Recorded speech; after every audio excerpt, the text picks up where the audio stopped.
আসসালামু আলাইকুম। সবাইকে আবারও স্বাগত জানাচ্ছি আমাদের আজকের একটা স্পেশাল সেশন আসলে। কারণ আমরা জেনেসিস সবসময় চেষ্টা করে এক একটা সেশনের পর যখন আরেকটা সেশন আসে যে আসলে কোন জায়গাটায় ডক্টরদের একটু গ্যাপ থাকছে, কোন জায়গাটায় আরেকটু কাজ করা যায়। তো এরকমই একটা জায়গা হলো আমাদের কাছে মনে হয়েছে যে আমরা যখন একটা পুরো সিস্টেম পড়া শেষ করি তখন অনেক সময় দেখা যায় আমরা একদম শুরুর দিকের কিছু জিনিস কিছু জায়গা অনেক সময় মিস করে যাই। এই যে চেক এন্ড রিচেক, এটা পরীক্ষার জন্য খুব গুরুত্বপূর্ণ। আপনি যখন একটা পরীক্ষা দিতে যান তখন আপনি কি করেন? পরীক্ষার যেই ম্যাটেরিয়ালস গুলো আপনার লাগবে, কলম, পেন্সিল, অ্যাডমিট কার্ড, আপনি সেটা কয়েকবার চেক করেন। ঠিক ওই জায়গাটা, জাস্ট এই ক্লাসটা আসলে আপনাকে এই এই যে আপনি আরেকবার একটু রিচেক করা যে আপনার সবগুলো পড়া হয়েছে কিনা, আপনি আসলে অ্যানাটমির জন্য ফুললি প্রিপেয়ার্ড কিনা, সেটার জন্য আমাদের এই রিভিউ সেশনটা। এটাকে আমি আসলে ক্লাস বলবো না, এটা আসলে একটা সেশন বলবো আমি। যে আপনি পুরো অ্যানাটমিটা আপনার পড়া হয়েছে, আমাদের যে সংশ্লিষ্ট মেন্টররা আছেন ওনারা খুব ভালো করে আপনাকে পড়িয়ে দিয়েছেন, আপনি সেই ক্লাসগুলো করেছেন, সেই এক্সামগুলো দিয়েছেন। এখন আমি আরেকবার ওই জায়গাগুলোতে একটু ফেরত যাব যে আপনি অ্যাবডোমেনে আসলে কি পড়েছেন, এই জায়গাগুলো আপনার পড়া হয়েছে কিনা, কোন জায়গাগুলো আপনাকে একটু বেশি ইম্পর্টেন্স দিতে হবে। এরপরে তো আপনি জানেন আবার আপনার একটা অ্যানাটমি রিভিউ পরীক্ষা হবে, সেটার আবার সলভ ক্লাস হবে। অর্থাৎ আমরা চাচ্ছি আপনি ফুললি প্রিপেয়ার্ড হয়ে আপনার পরীক্ষায় যান এবং কোনো গ্যাপ যাতে আপনার পুরো প্রিপারেশনে না থাকে। তাহলে আমি অ্যানাটমি দিয়ে শুরু করছি। আমি doctor Mohammad Saiful Islam, MSc in neuro surgery, SBS part 1 আর এমআরসিএস পার্টে জেনারেল সার্জারি। ওকে, তো আমাদের আজকের টপিকস অ্যানাটমি। অ্যানাটমি যদি আমরা দেখি, যে আমরা যদি অ্যানাটমি নিয়ে একটু কথা বলি, যে প্রথম অ্যানাটমি আমরা অনেকের কাছে, যারা সার্জারি ফ্যাকাল্টি তাদের কাছে অ্যানাটমিটা আসলে ইচ্ছায় হোক অনিচ্ছায় হোক একটা পর্যায়ে কিছুটা ভালো লেগে যায়। বাট যারা অন্যান্য ফ্যাকাল্টি তাদের ক্ষেত্রে অনেক সময় আমাদের কাছে যদি জিজ্ঞেস করি যে ভাই আপনার সবচেয়ে কঠিন লাগে কোন অংশটা, বলে যায় অ্যানাটমি। তো এই যে ভীতিটা, এটা কাটানোর জন্য আমাদের মেন্টররা ক্লাসে সর্বোচ্চ চেষ্টা করেন, সেটা আরো কাটানোর জন্যই আজকের সেশনটা। অ্যানাটমিতে আমরা জানি আমরা এখানে কিছু কমন টপিকস পড়াই। আমি যদি সহজভাবে বলি, আমরা একদম মাথা থেকে যদি শুরু করি, একদম টপ অফ দা বডি আমরা যদি শুরু করি, সেটা হলো আমাদের নিউরো অ্যানাটমি। এটা আমরা শুরু করি। তারপর নিউরো অ্যানাটমির পরে আমাদের থাকে হলো হেড নেক। এই হেড নেক অংশটা আমরা পড়ি। তারপরে আমাদের আসে extremity, upper extremity and lower extremity. এই দুইটা আমাদের পড়তে হয়। মাঝখানে এই অংশটা হলো থোরাক্স, এই অংশটা হলো অ্যাবডোমেন। এর পাশাপাশি পুরো জায়গা, পুরো কম্পোজিশনে আমাদের দুইটা বায়োবিও টপিকস আছে। সেই দুইটা বায়োবিও টপিকস হলো এমব্রায়োলজি আর হিস্টোলজি, এমব্রায়োলজি আর হিস্টোলজি। এই যে পুরো জায়গাটা, এই এমব্রায়োলজি এবং হিস্টোলজি, তাহলে এই পুরোটা মিলে হলো আমাদের অ্যানাটমি। তাহলে আমরা যদি সিম্পলি চিন্তা করি যে আমাদের neuro anatomy, head neck, upper extremity, lower extremity, thorax, abdomen, embryology, histology, শেষ অ্যানাটমি পড়া। এই যে সিম্পল একটা কম্পোজিশন, এই কম্পোজিশন নিয়ে আমাদের আজকের পড়াশোনা। আমরা দেখবো যে আপনার কোন টপিকসটা পড়ানো হয়েছে, কোন টপিকসটা পড়ার দরকার ছিল, আপনি পড়েছেন কিনা, এক্সট্রা কোনো নতুন টপিকস আপনার পড়ার প্রয়োজন আছে কিনা, সেগুলো নিয়ে আমরা একটু কথা বলবো। ওকে, আচ্ছা, এক্সট্রিমিটি দিয়ে শুরু করি আমি। যেহেতু এখন আপনি আপার এক্সট্রিমিটি লোয়ার এক্সট্রিমিটি পুরোটাই পড়া হয়ে গিয়েছে, সুতরাং এখন এক্সট্রিমিটিকে আর আমরা আপার লোয়ারে ভাগ করব না। আসলে এক্সট্রিমিটি থেকে যখন স্যাররা প্রশ্ন করেন, বা স্যাররা যখন এই জায়গাগুলোতে স্যারদের প্রশ্ন করতে দেওয়া হয়, সম্ভবত স্যাররা তখন আসলে এই আপার আর লোয়ার আর ভাগ করে না। স্যাররা চিন্তা করেন যে আমাকে এক্সট্রিমিটির একটা নার্ভ, একটা আর্টারি, একটা ভেসেল, একটা মাসকুলার সিস্টেম, এই জায়গাগুলো স্যাররা চেষ্টা করেন বা চিন্তা করেন যে এগুলো কভার করতে হবে। তো আমরা ওই ফর্মেটেই থাকি যে আসলে এক্সট্রিমিটি থেকে আমাকে কি পড়তে হবে, যে আমি যা পড়েছি এর মধ্যে এই জিনিসগুলো পড়া হয়েছে কিনা। যেমন আমি যদি চিন্তা করি, ফার্স্ট অফ অল আপনাকে যদি জিজ্ঞেস করা হয় যে আপার বা লোয়ার এক্সট্রিমিটি থেকে একটা জিনিস আপনি পড়ে যাবেন পরীক্ষার আগে, তাহলে আপনি বলবেন যে ভাই আমি ব্রাকিয়াল প্লেক্সাসটা পড়ে যাব, ব্রাকিয়াল প্লেক্সাসের ক্ষেত্রে আমি রিস্ক নিতে পারবো না, এখান থেকে প্রশ্ন আসবে। তাহলে আপনাকে অবশ্যই ব্রাকিয়াল প্লেক্সাসটা খুব ভালো করে পড়ে যেতে হবে। আর ব্রাকিয়াল প্লেক্সাস থেকে যদি স্যাররা মনে করেন যে একটু প্রশ্ন কঠিন করব, একটু ক্লিনিক্যাল প্রশ্ন করব, তাহলে স্যাররা কোথায় যাবেন? স্যাররা তখন আমাদের আর্টস প্যারালাইসিস বা আর্টস পলসি যেটা আছে সেটা থেকে প্রশ্ন করবেন। ঠিক আছে, আচ্ছা, এরপরে আসেন। এরপরে যদি চিন্তা করি না যে ব্রাকিয়াল প্লেক্সাস থেকে স্যার হয়তো প্রশ্ন করবে না, স্যার হয়তো প্রশ্ন করবে নার্ভ থেকে। তাহলে নার্ভ থেকে যদি প্রশ্ন করে, সবার আগে যে নার্ভটা সবার মাথায় আসে, আপনার মাথায় আসে, আমার মাথায় আসে, সেটা হলো মিডিয়ান নার্ভ। মিডিয়ান নার্ভ থেকে সরাসরি প্রশ্ন হতে পারে মিডিয়ান নার্ভ কোথায় সাপ্লাই দিচ্ছে, তার সাপ্লাইং ভেসেল কোন, সাপ্লাইং আর্টারি, সাপ্লাইং মাসল কোনগুলো সেটা হতে পারে, কোন জায়গায় কোন মাসল গুলোতে মিডিয়ান নার্ভ সাপ্লাই দিচ্ছে সেটা হতে পারে, এই মাসল গুলোকে যখন সে সাপ্লাই দিবে না তখন কি অবস্থা হবে সেটা হতে পারে, কি কন্ডিশন তৈরি হবে সেটা হতে পারে। ঠিক আছে, আচ্ছা এগুলো নিয়ে আমরা আরেকটু কথা বলবো, এর মধ্যে কয়েকটা টপিকস নিয়ে আমরা একটু দেখাবো যে কোন ফরম্যাটে আপনি রিভিউর সময় রিভিশন দিবেন, কোন ফরম্যাট আপনি এখন পড়বেন সেগুলো আমি বলবো। বাট আপনারা শুধু দেখেন যে এই জায়গাগুলো আপনার ভালো পড়া আছে কিনা। তাহলে মিডিয়ান নার্ভ সম্পর্কে আপনি জানেন যে মিডিয়ান নার্ভটা হলো আমাদের ব্রাকিয়াল প্লেক্সাস থেকে তৈরি হয়। এটা মূলত আমাদের ফোর আর্মের যে মাসল গুলো আছে, মূলত আমাদের ফোর আর্মের মাসল গুলোকে এটা সাপ্লাই দেয়, এবং আর্ম আমাদের যে হ্যান্ডে আছে, হ্যান্ডে এসে সে মূলত চারটা মাসলকে সাপ্লাই দেয়, lumbricals, opponens, abductor pollicis and flexor pollicis. Lumbricals, opponens, abductor pollicis and flexor pollicis, এই চারটাকে মূলত মিডিয়ান নার্ভ এখানে সাপ্লাই দেয়। আর আমরা জানি যে মিডিয়ান নার্ভে যখন কম্প্রেশন হয়, আমাদের যেই প্লেক্সর রেটিনাকুলাম আছে এইখানে যখন কম্প্রেশন হয়, তখন আমাদের যেই সিনড্রোমটা হয় সেটাকে আমরা বলি কার্পাল টানেল সিনড্রোম, সেটাকে আমরা বলি কার্পাল টানেল সিনড্রোম। আচ্ছা, এরপর দেখেন আলনার নার্ভ, রেডিয়াল নার্ভ, এগুলো আপনাকে পরীক্ষার সময় একবার দেখে যেতে হবে। পরীক্ষার সময় জাস্ট একটা আইডিয়া রাখতে হবে যে আলনার নার্ভ কোথায় সাপ্লাই দেয়, রেডিয়াল নার্ভ। আমরা জানি যে আলনার নার্ভ মূলত আমাদের হ্যান্ডে যে ইন্ট্রিনসিক মাসল গুলো আছে সেগুলোকে সাপ্লাই দেয়। আর আমাদের পুরো ব্যাক যা আছে, এই back of the arm, back of the four arm, পুরো অংশটাকে সাপ্লাই দেওয়া হলো রেডিয়াল নার্ভ।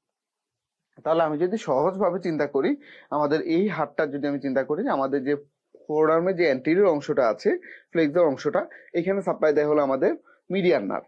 ব্যাকে পুরো ব্যাকটাই আমাদের সাপ্লাই দিচ্ছে হলো রেডিয়াল নার্ভ। আর হ্যান্ডের ইন্ট্রিনসিক মাসল আদার দেন ফোর মাসল সবাইকে সাপ্লাই দিচ্ছে হলো আলনার নার্ভ। আমরা পরীক্ষা যত আসবে আপনাকে পড়া তত বেশি সিম্পলিফাই করে ফেলতে হবে, এবং এটা আপনার পারবেন, কারণ তখন আপনার মোটামুটি সবগুলো জিনিস পড়া হয়ে যাচ্ছে।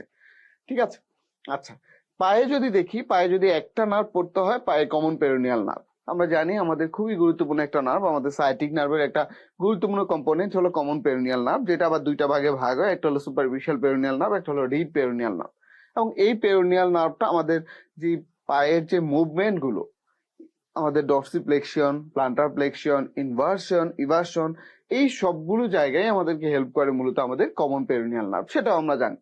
ওকে, তাহলে কমন পেরিনিয়াল নার্ভটা পরীক্ষার জন্য গুরুত্বপূর্ণ, এবং এই কমন পেরিনিয়াল নার্ভ যখন কোনো কারণে কারো পলসি হয়, তখন তার যে ডর্সিফ্লেকশনটা হওয়ার কথা, এই ডর্সিফ্লেকশনটা হয় না, তার যে ইভার্সনটা হওয়ার কথা, এই ইভার্সনটা হয় না, তখন পেশেন্টের পায়ের যে কন্ডিশনটা হয় সেটাকে আমরা বলি ফুট ড্রপ, তাহলে দেখেন একদম শুরুর অংশটা নিয়ে কথা বললাম যে upper extremity, lower extremity, nerve section. এটাকে এই ফরম্যাটে এটা আপনাকে বলার উদ্দেশ্য কি? উদ্দেশ্য হলো পরীক্ষার সময় স্যাররা যখন প্রশ্ন করেন, বা পরীক্ষার সময় আমরা যখন প্রশ্ন অ্যানালাইসিস করি যে আসলে কেমন প্রশ্ন এবারে পরীক্ষা আসে, তখন আমরা সবসময় দেখি যে কিছু কমন ফরম্যাট থাকে। যেমন একটা নার্ভ থেকে প্রশ্ন থাকবেই, আপনার অ্যানাটমি পরীক্ষায় নার্ভ থেকে একটা কমন প্রশ্ন থাকে, যে কোনো একটা আর্টারি থেকে পরীক্ষা প্রশ্ন আসে, যে কোনো একটা ভেইন থেকে প্রশ্ন আসে। অর্থাৎ শুধুমাত্র আমরা যে কার্ড বা টার্ম যেভাবে আমরা পরীক্ষা দেই সেই স্টাইল না, তারা বডির অর্গান ধরে ধরে বা বডির সিস্টেম ধরে ধরেও প্রশ্ন করেন, যে মাসকুলার সিস্টেম থেকে একটা প্রশ্ন, আর্টেরিয়াল সিস্টেম থেকে একটা প্রশ্ন, ভেনাস সিস্টেম থেকে একটা প্রশ্ন, নার্ভাস সিস্টেম থেকে একটা প্রশ্ন। এই যে অর্গানাইজেশন, অ্যানাটমিক্যাল অর্গানাইজেশন, সেটা মাথায় রেখে আমরা এই সেটআপটা আপনাদেরকে বলছি, যেহেতু আপনাদের এখন অ্যানাটমি পড়া শেষ। এরপর যেমন আমি এরপরে চলে আসলাম ভ্যাসেল, যে আপার লিম লোয়ার লিমের মধ্যে যদি আমি একটা ভ্যাসেল ভালো করে পড়তে চাই, সেটা হলো ফিমোরাল আর্টারিটা আমাকে ভালো পড়তে হবে, এর পাশাপাশি আপনি এখন ইনিশিয়াল স্টেজে, যেহেতু আপনি রেডিয়াল আর্টারি, আলনার আর্টারি বা সুপারফিশিয়াল ডিপ ফিমোরাস যেটা আমাদের শিটে আছে, জাস্ট একটু আইডিয়া রাখবেন। বাট আপনাকে যদি একটা আর্টারি পড়তে হয়, ফিমোরাল আর্টারিটা পড়ে যেতে হবে।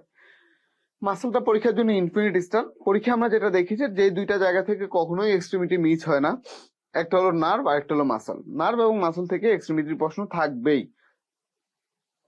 মাসল সেকশনে আসলে অনেক মাসল আমাদের আপার লিম লোয়ার লিম মিলে আছে, মাসলের কোনো শেষ নাই। এখানে পরীক্ষার জন্য ইনফিনিট স্টার যেটা আছে সেটা হলো এই যে গ্লুটিয়াস, ম্যাক্সিমাস, মিডিয়াস এবং সোয়াস মেজর। এই যে হিপ রিলেটেড যে মাসল গুলো আছে, এইখান থেকে সাধারণত আমরা দেখি যে ইন এভরি সেশন অথবা অল্টারনেট সেশনে একটা না একটা প্রশ্ন থাকেই। তাহলে মাসলের মধ্যে আপনার খুবই গুরুত্বপূর্ণ হলো ম্যাক্সিমাস, মিডিয়াস এন্ড সোয়াস মেজর। এছাড়া আমাদের যেই লেগের যে মাসল গুলো আছে, ইনভার্টর, ইভার্টর, ডর্সিফ্লেক্সর, প্লান্টার ফ্লেক্সর, এইখানে আমাদের কিছু কমন প্রশ্ন আছে যেখান থেকে কমন পরীক্ষা আসে। এর মধ্যে আমাদের যে ডর্সিফ্লেক্সর গ্রুপ, যেটা আমরা অলরেডি কমন পেরিনিয়াল পড়তে গিয়ে বলেছিলাম, এছাড়া ইভার্টর এবং ইনভার্টর, এটা পরীক্ষা স্যারদের খুবই কমন কোশ্চেন। আমাদের হাতে যদি আমরা দেখি এখানে রোটেটর কাপ, আপনারা সবাই জানেন রোটেটর কাপ স্যাররা সবসময় পছন্দ করে, বিভিন্ন অ্যাঙ্গেলে স্যার এই জায়গায় পরীক্ষায় প্রশ্ন দেয়। ঠিক আছে, রোটেটর কাপ মাসল গুলোর নাম, এটা সিম্পল প্রশ্ন। অনেক সময় মাসল গুলোর নার্ভ সাপ্লাই কে দেয় এটা পরীক্ষা আসে। অনেক সময় এটা ক্লিনিক্যাল ওরিয়েন্টেড করে স্যাররা প্রশ্ন দেয়। তাহলে আমরা এখানে ভেসেল অংশে বললাম যে ভেসেল খুব বেশি গুরুত্বপূর্ণ না, যদি আপনি পড়তেই চান তাহলে ফিমোরাল আর্টারিটা পড়তে হবে, আর এই জিনিসগুলো জাস্ট শীতে যতটুকু আসে অতটুকু পড়লেই হবে। পরীক্ষার জন্য খুবই গুরুত্বপূর্ণ হলো মাসল। মাসলের মধ্যে আমরা হ্যান্ড মাসলের কথা বলেছি যে ম্যাক্সিমামই সাপ্লাই দিচ্ছে হলো আমাদের আলনার নার্ভ। শুধুমাত্র হ্যান্ডের অল্প কিছু 4টা মাসলের কথা বললাম যাদের সাপ্লাইটা আসলে মিডিয়ান নার্ভ থাকে। এছাড়া আমার পরীক্ষার জন্য খুব গুরুত্বপূর্ণ হলো গ্লুটিয়াস ম্যাক্সিমাস, মিডিয়াস, সোয়াস মেজর। এটা আপনার পরীক্ষায় খুব ভালো করে পড়তে হবে। এছাড়া ফুটের যে মাসলগুলো আছে ইনভার্টর এবং ইভার্টর, এই ইভার্টর পরীক্ষার জন্য ইনফিনিটিসটা এটা খুব ভালো করে পড়তে হয়, এটা আপনাদের পারতে হয়, এটা আপনাদের ক্লাসে খুব ভালো করে পড়ানো হয়েছে। রোটেটর কাপ এটা খুবই কমন প্রশ্ন, এটা পরীক্ষার জন্য লাগে। ঠিক আছে, তাহলে এই অংশটুকু পড়ার পর এখন আপনি মোটামুটি একটা আইডিয়া পেয়ে যাচ্ছেন যে আসলে আপনার আপার এক্সট্রিমিটি লোয়ার এক্সট্রিমিটি কতটুকু পড়া হয়েছে। আমার বিশ্বাস আপনাদের সবার কমপ্লিট পড়া হয়েছে। এখন আসেন নি জয়েন্ট। জয়েন্ট পড়তে আমাদের একটু সবার অস্বস্তি লাগে, কেন জানি আমরা এই জয়েন্ট পড়তে চাই না, বাট জয়েন্ট থেকে মাঝে মাঝেই পরীক্ষায় একটা দুটা প্রশ্ন থাকে, বিশেষ করে যারা সার্জারি ফ্যাকাল্টি আছেন আপনাদের ফ্যাকাল্টি অংশ জয়েন্ট নিয়ে প্রশ্ন থাকে অনেক সময়। নি জয়েন্টের অর্গানাইজেশনটা ভালো পড়তে হবে, নি জয়েন্টে কোন কোন টেন্ডন গুলো, কোন কোন লিগামেন্ট গুলো অ্যাটাচ থাকে সেগুলো আপনাকে জানতে হবে, এখানে লিগামেন্ট গুলোর স্পেশালিটি কি সেটা আপনাকে জানতে হবে। এই জিনিসগুলো আপনাকে নি জয়েন্ট সম্পর্কে বিস্তারিত জানতে হবে। এখানে দেখেন লিম্পেটিক এবং ভেনাস ড্রেনেজ। লিম্পেটিক এবং ভেনাস ড্রেনেজ আমাদের এখানে মূলত দুই ধরনের লিম্পেটিক বা ভেনাস ড্রেনেজ পরীক্ষার জন্য লাগে, একটা হলো এক্সিলারি আর একটা হলো ইনগুইনাল লিম্ফ নোড। ঠিক আছে, ইনগুইনাল লিম্ফ নোডটা আমরা এখানে আবার যখন অ্যাবডোমেনে যাব সেখানে আবার এখানে আমরা ইনগুইনাল লিম্ফ নোডটা এখানে পড়ে ফেলবো। বোনসের মধ্যে যদি একটা বোনস থেকে সাধারণত এখন ইদানিং প্রশ্ন আসতে দেখি না আমরা, যদি একটা বোনস পড়তে হয় তাহলে স্কেপয়েড বোনসটা লাগবে। আগে পুরোনো সিস্টেমে ট্রায়াঙ্গেল বা ফোসা থেকে প্রশ্ন আসতো বেশি, এখন ফোসা বা ট্রায়াঙ্গেল থেকে প্রশ্ন আসে কম। তারপর আপনাকে এই ট্রায়াঙ্গেল বা ফোসা সম্পর্কগুলোতে একটু আইডিয়া থাকতে হবে, পবলিরিয়াল ফোসা কি, ফিউমার ট্রায়াঙ্গেল কি, কিউবিটাল ফোসায় কোন কন্টেন্টটা কিভাবে থাকে, ব্রাকিয়াল আর্টারি কিভাবে থাকে, মিডিয়ান নার্ভ কিভাবে থাকে, এই অংশটা আপনাকে একটু জানতে হবে। তাহলে এই যে সিস্টেমটা, তাহলে আপার এক্সট্রিমিটি লোয়ার এক্সট্রিমিটি দেখেন আমি অনলি 8টা টপিকস, আমি যদি বলি যে বড় দাগে 8টা হেডলাইনে আমি এখানে এই টপিকগুলোকে ভাগ করে ফেলেছি। আপনাকে এই ফরম্যাট করেই পরীক্ষার সময় যেতে হবে, তাহলে আপনার কোনো প্রশ্ন মিস হবে না এবং আপনি খুব অল্প পড়ে পরীক্ষার সময় ভালো আনসার করতে পারবেন। তাহলে এখানে গুরুত্বপূর্ণ 3টা ফরম্যাট আমি বললাম, যে প্রথমে আমরা চিন্তা করলাম যে আমাদের নার্ভ সেকশন। নার্ভ সেকশন আমরা ব্রাকিয়াল প্লেক্সাস, এটা তো মাস্টার অংশ। এর পাশাপাশি আমরা তার যে ব্রাঞ্চ গুলো আছে লোয়ার লিম্বে আমাদের যেই পেরোনিয়াল নার্ভ গুলো আছে সেগুলো সম্পর্কে জানলাম। তারপর আমরা এখানে বললাম যে আর্টারি খুব বেশি পরীক্ষা আসে না, মাসকুলার কম্পোনেন্টটা আমাদের পরীক্ষার জন্য খুব গুরুত্বপূর্ণ। মাসকুলার কম্পোনেন্ট কিভাবে আসবে, কি কি আছে সেটা সম্পর্কে জানলাম। এরপর এখানে কিছু ছোট ছোট টপিকস কিন্তু আপনার পরীক্ষা লাগবে, সেগুলো নিয়ে আমরা একটু কথা বলবো। এখন এসে আমি দুই একটা জিনিস একটু বলি যে আসলে পড়ার ফরম্যাটটা কেমন হবে বা কি ধরনের ফরম্যাটে আপনি পড়বেন রিভিউর সময়। যেমন আমি যদি চিন্তা করি যে ঠিক আছে যেহেতু ব্রাকিয়াল প্লেক্সাস মোস্ট ইম্পর্টেন্ট, তাহলে আমি ব্রাকিয়াল প্লেক্সাস নিয়ে একটু কথা বলি। ব্রাকিয়াল প্লেক্সাস আমরা সবাই জানি যে আমাদের যে বহুত আপার লিম্ব, যেটা এই আপার লিম্বকে সাপ্লাই দেওয়ার জন্য সবচেয়ে ইম্পর্টেন্ট যে প্লেক্সাস সেটা হলো ব্রাকিয়াল প্লেক্সাস। এবং এটা আমরা জানি যে আমাদের যে সার্ভাইকাল 5 থেকে T1 তার যে ভেন্ট্রাল রামাই, এইখান থেকে আমাদের ব্রাকিয়াল প্লেক্সাসের রুট গুলো তৈরি হয়। তাহলে 5, 6, 7, 8, T1, এই যে আমাদের 5টা রুট, এখান থেকে আমাদের ব্রাকিয়াল প্লেক্সাস শুরু হলো। এই ব্রাকিয়াল প্লেক্সাসের যে রুট গুলো আছে 5, 6, 7, T1, তারা মিলে গিয়ে তৈরি করবে হলো ট্রাঙ্ক, তারা তৈরি করবে ট্রাঙ্ক। এই ট্রাঙ্ক গুলো আবার আমাদের এক্সিলারি আর্টারির সাথে রিলেটেড থাকে, পরবর্তীতে পুরো অংশটা এক্সিলারি আর্টারির সাথে রিলেটেড থাকে। আর এই যে এই রুট গুলো থাকে আমাদের স্কেলেনাস অ্যান্টেরিয়র এবং পোস্টেরিয়র মাসলের মাঝখানে, স্কেলেনাস অ্যান্টেরিয়র এবং পোস্টেরিয়র মাসলের মাঝখানে, স্কেলেনাস অ্যান্টেরিয়র এবং পোস্টেরিয়র মাসলের মাঝখানে থাকে হলো আমাদের ব্রাকিয়াল প্লেক্সাসের রুট গুলো। ঠিক আছে, এই রুট গুলো থেকে আমাদের 5 আর 6 মিলে আপার ট্রাঙ্ক, 7টা হলো আমাদের মিডল ট্রাঙ্ক, আর এইটা T1 মিলে লোয়ার ট্রাঙ্ক তৈরি করলো। এই ট্রাঙ্ক গুলো আবার এন্টেরিয়র পোস্টেরিয়র ডিভিশনে ভাগ হয়ে যায়, এন্টেরিয়র এবং পোস্টেরিয়র ডিভিশনে ভাগ হয়ে যায়, এবং আলটিমেটলি তারা 3টা কর্ড তৈরি করে, lateral cord, posterior cord, medial cord, lateral cord, posterior cord, medial cord. তাহলে অর্গানাইজেশনটা এরকম, সেটা হলো প্রথমে root, trunk, division, cord, root, trunk, division, cord, root, trunk, division, cord, root, trunk, division, cord. সবচেয়ে ভাইটাল হলো রুট এন্ড ব্রাঞ্চেস। কর্ডের যে ব্রাঞ্চেস গুলো আছে সেগুলো গুরুত্বপূর্ণ। তাহলে রুট কি 5, 6, 7, 8, T1। এর মধ্যে আমাদের আপার ট্রাঙ্ক কি দিয়ে তৈরি হচ্ছে 5 এবং 6, লোয়ার ট্রাঙ্ক কি দিয়ে তৈরি হচ্ছে C8 এবং T1। ঠিক আছে, তাহলে দুইটা গুরুত্বপূর্ণ জায়গা আমরা কথা বললাম। এখন আসি, এই যে কর্ড গুলো হবে, কর্ড গুলোর পরে আমাদের যখন lateral cord, posterior cord, medial cord, তিনটা কর্ড। এখন এখানে কিছু ব্রাঞ্চ আছে যেগুলো জানতে হবে, যেমন রুট। রুট থেকে শুধুমাত্র আমরা এখানে দুইটা ব্রাঞ্চ দেখতে পাচ্ছি, একটা হলো আমাদের লং থোরাসিক নার্ভ, এটা আমরা দেখতে পাচ্ছি লং থোরাসিক নার্ভ, খুবই গুরুত্বপূর্ণ একটা নার্ভ আমাদের জন্য, লং থোরাসিক নার্ভ। আরেকটা হলো আমাদের ডর্সাল স্কেপুলার নার্ভ। এই লং থোরাসিক এবং ডর্সাল স্কেপুলার এই দুইটা আসলে রুট থেকে। ট্রাঙ্ক থেকেও একই রকম ভাবে আমরা দুইটা দেখতে পাচ্ছি, একটা হলো নার্ভ টু সাবক্লেভিয়াস, আর একটা হলো সুপ্রাস্কেপুলার নার্ভ। একটা হলো নার্ভ টু সাবক্লেভিয়াস, আর একটা হলো সুপ্রাস্কেপুলার নার্ভ। ডিভিশন থেকে কোনো ব্রাঞ্চ আসে না, ডিভিশন থেকে কোনো ব্রাঞ্চ আসে না। তাহলে সবগুলা ব্রাঞ্চ কোথা থেকে আসে? আমাদের কর্ড থেকে। কর্ড থেকে বড় দাগে ল্যাটারাল কর্ড থেকে সবচেয়ে গুরুত্বপূর্ণ যে মাসলটা আছে সেটা হলো মাসকুলার কিউটেনাস নার্ভ। আমাদের আর্মের যে মাসলগুলো আছে, এই মাসলগুলোকে মূলত সাপ্লাই দেয় মাসকুলার কিউটেনাস নার্ভ। এই জন্য এর নাম, আরেক নাম হলো নার্ভ অফ দা আর্ম। ঠিক আছে, তার ল্যাটারাল কর্ড থেকে গুরুত্বপূর্ণ একটা ব্রাঞ্চই আছে, সেটা হলো মাসকুলার কিউটেনাস নার্ভ, যেটা আমাদের আর্মের মাসলগুলোকে সাপ্লাই দেয়। মিডিয়াল কর্ড থেকে গুরুত্বপূর্ণ একটা নার্ভই আমাদের পরীক্ষার জন্য বেশি গুরুত্বপূর্ণ, সেটা হলো আলনার নার্ভ। মিডিয়াল কর্ড থেকে গুরুত্বপূর্ণ একটা জিনিস, সেটা হলো আলনার নার্ভ। মিডিয়াল কর্ড থেকে গুরুত্বপূর্ণ হলো আলনার নার্ভ, মিডিয়াল কর্ড থেকে গুরুত্বপূর্ণ হলো আলনার নার্ভ। আর বাকি গুরুত্বপূর্ণ তিনটা নার্ভ আমাদের রিলেটেড টু পোস্টেরিয়র কর্ড, একটা হলো এক্সিলারি নার্ভ, একটা হলো আমাদের রেডিয়াল নার্ভ, আর একটা হলো থোরাকোডর্সাল নার্ভ। এই তিনটা গুরুত্বপূর্ণ নার্ভ আসে পোস্টেরিয়র কর্ড থেকে। আমি আবারও বলছি, axillary nerve, radial nerve, thoracodorsal nerve. Axillary nerve, radial nerve, thoracodorsal nerve. আমাদের এই যে থোরাকোডর্সাল যে ওয়ালটা আছে, ল্যাটিসিমাস ডরসি থেকে শুরু করে অনেকগুলা গুরুত্বপূর্ণ কম্পোনেন্টের নার্ভ সাপ্লাই দেয়া হলো থোরাকোডর্সাল নার্ভ। তাহলে পোস্টেরিয়র কর্ড থেকে আমরা তিনটা জিনিস পাচ্ছি, axillary nerve, radial nerve, thoracodorsal nerve. Axillary nerve, radial nerve, thoracodorsal nerve. তার ল্যাটারাল কর্ড থেকে পাঁচটা গুরুত্বপূর্ণ নার্ভ অলরেডি বললাম। ল্যাটারাল কর্ড থেকে আসছে musculocutaneous nerve, medial cord থেকে আসছে আলনার নার্ভ, এন্ড ডর্সাল বা পোস্টেরিয়র কর্ড থেকে আসছে axillary nerve, radial nerve, thoracodorsal nerve. Axillary nerve, radial nerve, thoracodorsal nerve. Axillary nerve, radial nerve, thoracodorsal nerve. আর medial এবং lateral cord মিলে তৈরি করে মিডিয়ান নার্ভ। মিডিয়াল এবং ল্যাটারাল কর্ড মিলে তৈরি করে মিডিয়ান নার্ভ। মিডিয়াল এবং ল্যাটারাল কর্ড মিলে তৈরি করে মিডিয়ান নার্ভ।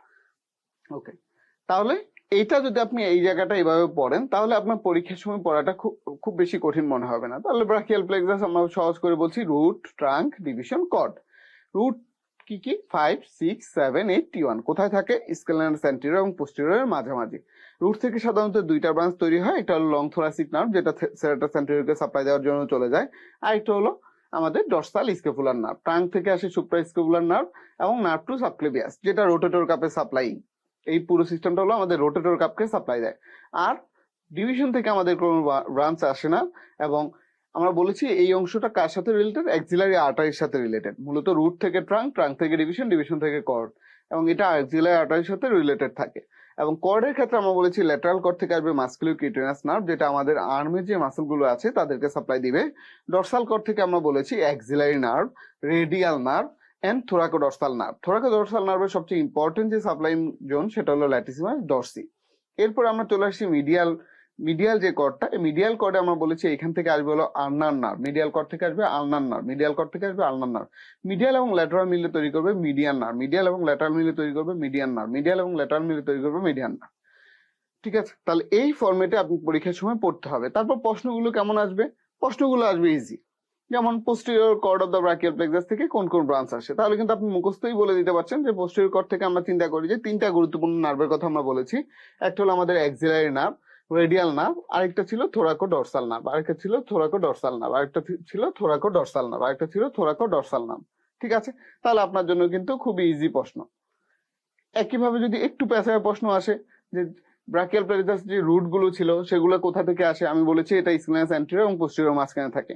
রুট থেকে কি তৈরি হবে? রুট থেকে আমাদের তৈরি হবে ট্রাঙ্ক। রুট থেকে কি তৈরি হবে? ট্রাঙ্ক। রুট থেকে কি তৈরি হবে? ট্রাঙ্ক।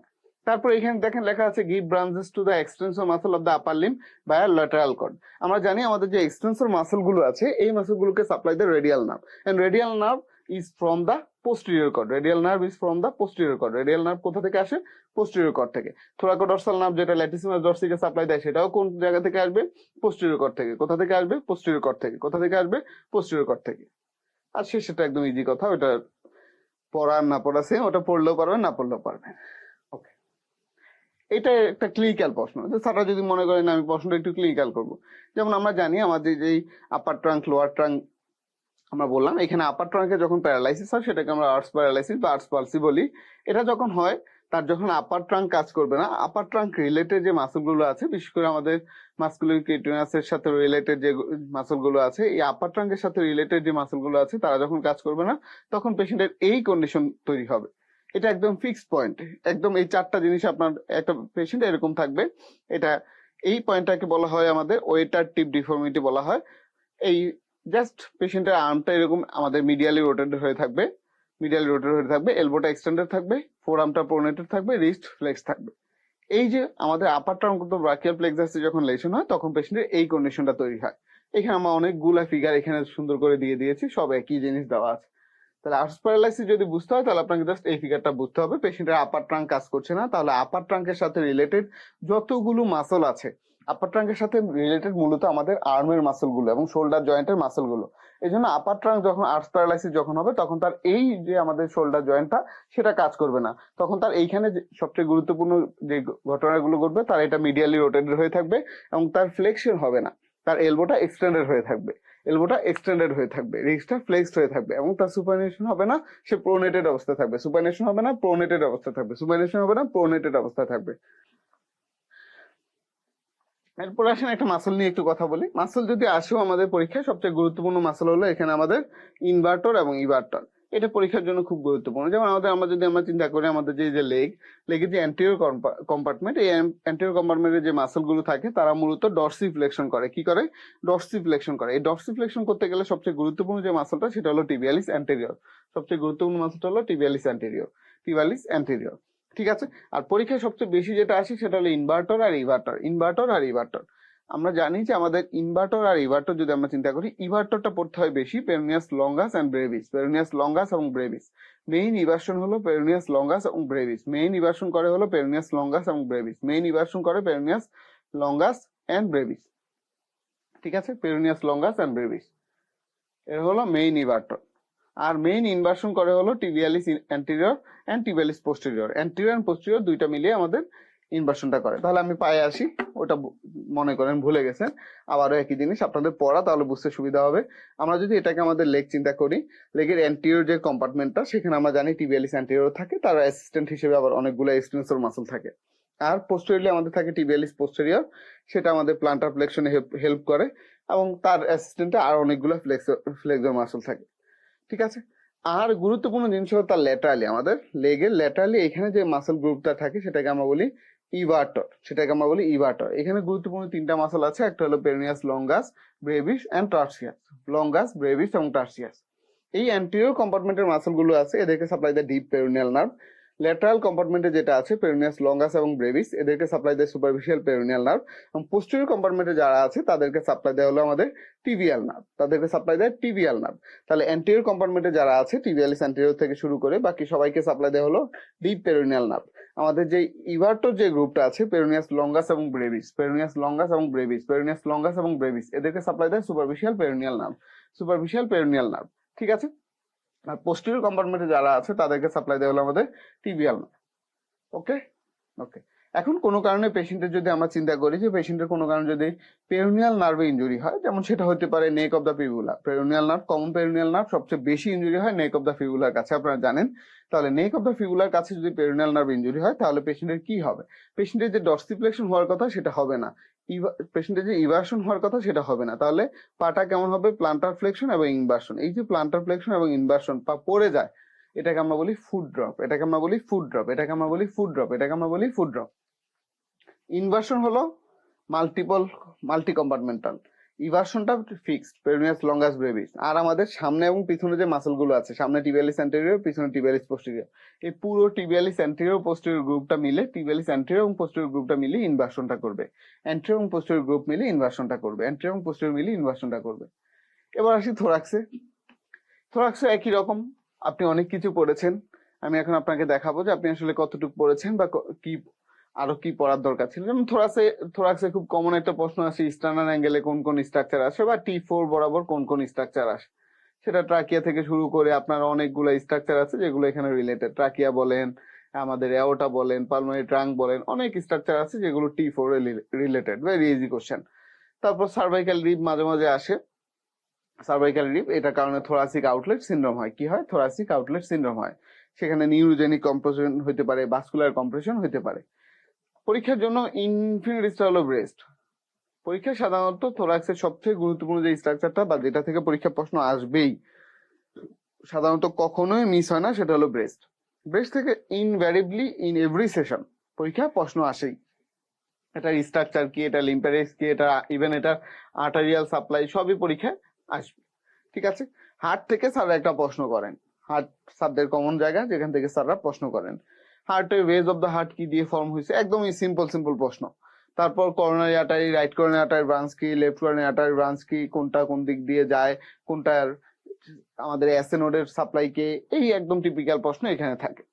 আর হার্টের ডেভেলপমেন্টটা পরীক্ষা লাগে, এটা থেকে পরীক্ষা স্যাররা কমনলি প্রশ্ন করে যে truncus arteriosus, bulbus cordis, primitive ventricle, primitive atrium, কোনটা থেকে কি আসে, কোনটা থেকে কোন স্ট্রাকচার তৈরি হয়, হার্টের সেপ্টাম গুলো কোন স্টাইলে ফর্মেশন হয়, এগুলো মাঝে মাঝে পরীক্ষায় আসে। আরেকটা হলো শ্যাডো ইন দ্য এক্সরে। আমরা জানি যে হার্টের শ্যাডো আমরা কিভাবে পাই, রাইট সাইডে কিভাবে শ্যাডো পাওয়া যায়, লেফট সাইডে কি পাওয়া যায়, রাইট বর্ডার কি দিয়ে ফর্ম হয়, লেফট বর্ডার কি দিয়ে ফর্ম হয়। এটা স্যারদের কমন প্রশ্ন পরীক্ষার জন্য। ঠিক আছে। তাহলে থোরাক্স থেকে যদি আপনাকে আমি পড়তে বলি, তাহলে আপনি খেয়াল করবেন যে ব্রেস্টটা যাতে কোনোভাবেই থোরাক্সের পড়া থেকে বাদ না যায়, এবং হার্টটা যাতে আপনার ডিটেলস পড়া থাকে। ঠিক আছে। আচ্ছা, লাংস থেকে সাধারণত প্রশ্ন আসলে আগে খুব সহজ প্রশ্ন আসতো, যেমন হাইলাম, মেডিসিনাল সার্ফেসের রিলেশন, রাইট সাইডে লেফট সাইডে, এরকম প্রশ্নই বেশিরভাগ সময় থাকে। আর যদি থোরাক্স থেকে আরেকটা ইনফিনিটি স্টার প্রশ্ন বলেন, সেটা হলো আমি বলবো যে ডায়াফ্রাম। ডায়াফ্রাম একটা ইনফিনিটি স্টার প্রশ্ন। ডায়াফ্রামের অ্যানাটমি কি, ডায়াফ্রাম কোন ফরম্যাটে কাজ করে, কোন জায়গায় ডায়াফ্রামের রোলটা বেশি, ইন্সপিরেশন না এক্সপিরেশন, ডায়াফ্রামের মেজর ওপেনিং গুলো কি আছে, ডায়াফ্রামের নার্ভ সাপ্লাই কি, ডায়াফ্রামকে কোন কোন স্ট্রাকচার সরাসরি পায়ার্স করে যায়, এগুলো পরীক্ষা আসে।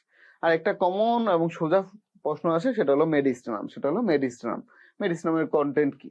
ঠিক আছে, এই দুটো আমরা একটু দেখবো এখন। ওকে। আর কিছু সিঙ্গেল প্রশ্ন আছে, এটা হলো সিঙ্গেল সেট অফ কোশ্চেন, যে এগুলো আপনার থোরাক্সের গুরুত্বপূর্ণ কম্পোনেন্ট। মাঝে মাঝে এগুলো থেকে এভরি ইয়ারই সারা কেন জানে এখান থেকে প্রশ্ন করে। কখনো দেখাচ্ছে থোরাসিক ডাক্ট, যে নিচের কোন স্টেম গুলো থোরাসিক ডাক্টের সাথে রিলেটেড, ব্যাস হয়ে গেল, প্রশ্ন শেষ। এটা এই সেটের বাইরে প্রশ্ন নাই, এটা আধা পেজের একটা প্রশ্ন, এর মধ্যেই থেকেই প্রশ্ন চলে আসে। ঠিক একই রকম এজ আই গাজবেন, একই রকম ভাবে সাপ্লিমিয়ান আর্টারি, কয়টা পার্ট, কোন পার্ট দিয়ে কি হয়, এগুলো মাঝে মাঝে চলে আসে। আরেকটা হলো পালমোনারি ট্রাঙ্ক। খুব সিম্পল একটা ব্যাপার। আমরা জানি যে পালমোনারি ট্রাঙ্কটা আমাদের রাইট ভেন্ট্রিকল থেকে তৈরি হবে। রাইট ভেন্ট্রিকল থেকে তৈরি হওয়ার পর এই পালমোনারি ট্রাঙ্কটা কোন দিক দিয়ে যাচ্ছে, কোথায় গিয়ে সে বাইফার্কেট করছে, এই দু একটা তথ্যের বাইরে কোনো তথ্য এখানে নাই, কোন তথ্য লাগেও না, কোন তথ্য এর মধ্যে থাকবেও না। কিন্তু এই জাস্ট 5টা 6টা তথ্য মিলে এক একটা প্রশ্ন, এবং এগুলাই পরীক্ষায় রিপিটেড আসতে থাকে। আমাদের অনেকের ধারণা থাকে যে আসলে রেসিডেন্সি পরীক্ষায় রিপিট প্রশ্ন আসে কিনা, কমে গেছে কিনা। তো আসলে রিপিট প্রশ্ন সবসময়ই থাকবে, একটু কমবে একটু বাড়বে, বাট আপনার যখন পড়া ভালো থাকে তখন আপনি পড়াটা রিপিট কিনা সেটা ধরতে পারাটা খুব ইজি। আর যখন আমাদের পড়া কম থাকে তখন আমাদের আসলে যেহেতু কঠিন প্রশ্নগুলোই পরীক্ষার সময় মনে থাকে বেশি, এই জন্য আমাদের কাছে মনে হয় যে কোনো প্রশ্নই রিপিট হয় নাই। বাট এই যে এই অংশটা বললাম, এই অংশে আসলে রিপিট না করার মতো তেমন কিছু নাই। থোরাসিক দাগ থেকে আপনাকে যদি আমি 10 লাইন লিখতে বলি, এই 10 লাইনের বাইরে 11 লাইন লিখা খুব টাফ হয়ে যাবে, কারণ এটা সম্পর্কে 10 লাইনই হয়তো সর্বোচ্চ বলা যাবে, এর বেশি বলাও যাবে না। এগুলো হলো এমন যেখান থেকে রিপিট হবে, thoracic duct, azygos vein, pulmonary trunk, supplement artery, এগুলো হলো ফিক্সড ফরম্যাট, ফিক্সড সিস্টেম, ওর মধ্যে থেকে পরীক্ষা প্রশ্ন আসে। আচ্ছা, ইসোগাসের কনস্ট্রিকশন আগে আসতো, এখন একটু কম আসে। যেমন এটা আমাদের ডায়াফ্রাম, আমরা জানি যে ডায়াফ্রামের রাইট ক্রাস এন্ড লেফট ক্রাস, এখানে আমাদের ডায়াফ্রামের খুব গুরুত্বপূর্ণ কিছু ওপেনিং আছে। আমরা জানি যে ডায়াফ্রাম আমাদের 3টা বড় বড় ওপেনিং আছে। একটা হলো ভেনাকবাল ওপেনিং, এটা হলো আমাদের ভেনাকবাল ওপেনিং। আর যেটা আমাদের মাস্কুলার ওপেনিং, সেটা হলো আমাদের ইসোফেজিয়াল ওপেনিং। মাস্কুলার ওপেনিং হওয়ার কারণে এই জায়গায় একটা কনস্ট্রিকশন আমরা পাই। আরেকটা হলো আমাদের পিছনে যে গ্যাপ থাকে, ওই গ্যাপ দিয়ে আমাদের যে ওপেনিংটা তৈরি হয়, সেটা হলো আমাদের অ্যাওর্টিক ওপেনিং। 3টা ওপেনিং এখানে আমরা পাচ্ছি, একটা হলো ভেনাকবাল ওপেনিং, একটা হলো ইসোফেজিয়াল ওপেনিং, একটা হলো অ্যাওর্টিক ওপেনিং। ঠিক আছে, এই 3টা ওপেনিং হলো আমাদের ডায়াফ্রামের সবচেয়ে বড় ওপেনিং। এবং আমরা জানি যে আমাদের যে ভেনাকবাল ওপেনিং, সেটা থাকে হলো আমাদের থোরাসিক 8 লেভেলে। তারপরে আমরা যদি দেখি যে আমাদের ইসোফেগাস যেটা, সেটা হলো 10 লেভেলে, আর এওরটিক ওপেনিংটা থাকে 12 লেভেলে। তাহলে আমাদের জি, vena caval opening, oesophageal opening, aortic opening, 8, 10, 12। Vena caval opening, oesophageal opening, aortic opening, 8, 10, 12। Vena caval opening, oesophageal opening, aortic opening, 8, 10, 12। এই ইনফেরিয়র ভেনা কভাকে এদের সবার কিছু অ্যাকম্পেনিং স্ট্রাকচার আছে যারা তাকে অ্যাকম্পেনি দিবে। যেমন রাইট ইনফেরিয়র ভেনা কভাকে অ্যাকম্পেনি দেওয়ার জন্য এখানে আছে হলো আমাদের গুরুত্বপূর্ণ একটা নাম, সেটার নাম হলো রাইট ফ্রেনিক নাম। সেটার নাম কি? রাইট ফ্রেনিক নাম। সেটার নাম কি? রাইট ফ্রেনিক নাম। সেটার নাম কি? রাইট ফ্রেনিক নাম। সেটার নাম কি? রাইট ফ্রেনিক নাম। সেটার নাম হলো রাইট ফ্রেনিক নাম। ঠিক আছে, ইসোফেগাসকে অ্যাকম্পানি করার জন্য ইসোফেগাসের মতোই, যেহেতু এটা T10 লেভেলে, তাহলে আমাদের 10th নার্ভ যেটা ভেগাস নার্ভ, এই ভেগাস নার্ভটা অ্যাকম্পানি করবে হলো আমাদের ইসোফেগাসকে। ভেগাস নার্ভটা অ্যাকম্পানি করবে হলো ইসোফেগাসকে। ভেগাস নার্ভটা অ্যাকম্পানি করবে হলো ইসোফেগাসকে। আর অ্যাওর্টিক ওপেনিং এর পাশে এখানে আমাদের গুরুত্বপূর্ণ দুইটা স্ট্রাকচার তাকে অ্যাকম্পানি করবে। একটা হলো থোরাসিক ডাক্ট আর একটা হলো এজাইগাস ভেইন। একটা হলো থোরাসিক ডাক্ট আর একটা হলো এজাইগাস ভেইন। একটা হলো থোরাসিক ডাক্ট আর একটা হলো এজাইগাস ভেইন। ঠিক আছে, তাহলে তিনটা opening, vena caval opening, oesophageal opening, aortic opening. তাহলে ভেনাকোভাল ওপেনিং আমি বললাম যে ভেনাকোভাল ওপেনিং এখানে গুরুত্বপূর্ণ স্ট্রাকচার হলো, ভেনাকোভাল ওপেনিং এর গুরুত্বপূর্ণ জিনিস হলো ইনফেরিয়র ভেনাকোভা তো অবশ্যই থাকবে, তার পাশাপাশি তার সাথে থাকবে হলো আমাদের রাইট ফ্রেনিক নার্ভ। আর লেফট ফ্রেনিক নার্ভ কোনো ওপেনিং দিয়ে যায় না, সে সরাসরি ডায়াফ্রামকে পায়া বা পেনিট্রেট করে তারপর ডায়াফ্রামকে সাপ্লাই দেয়।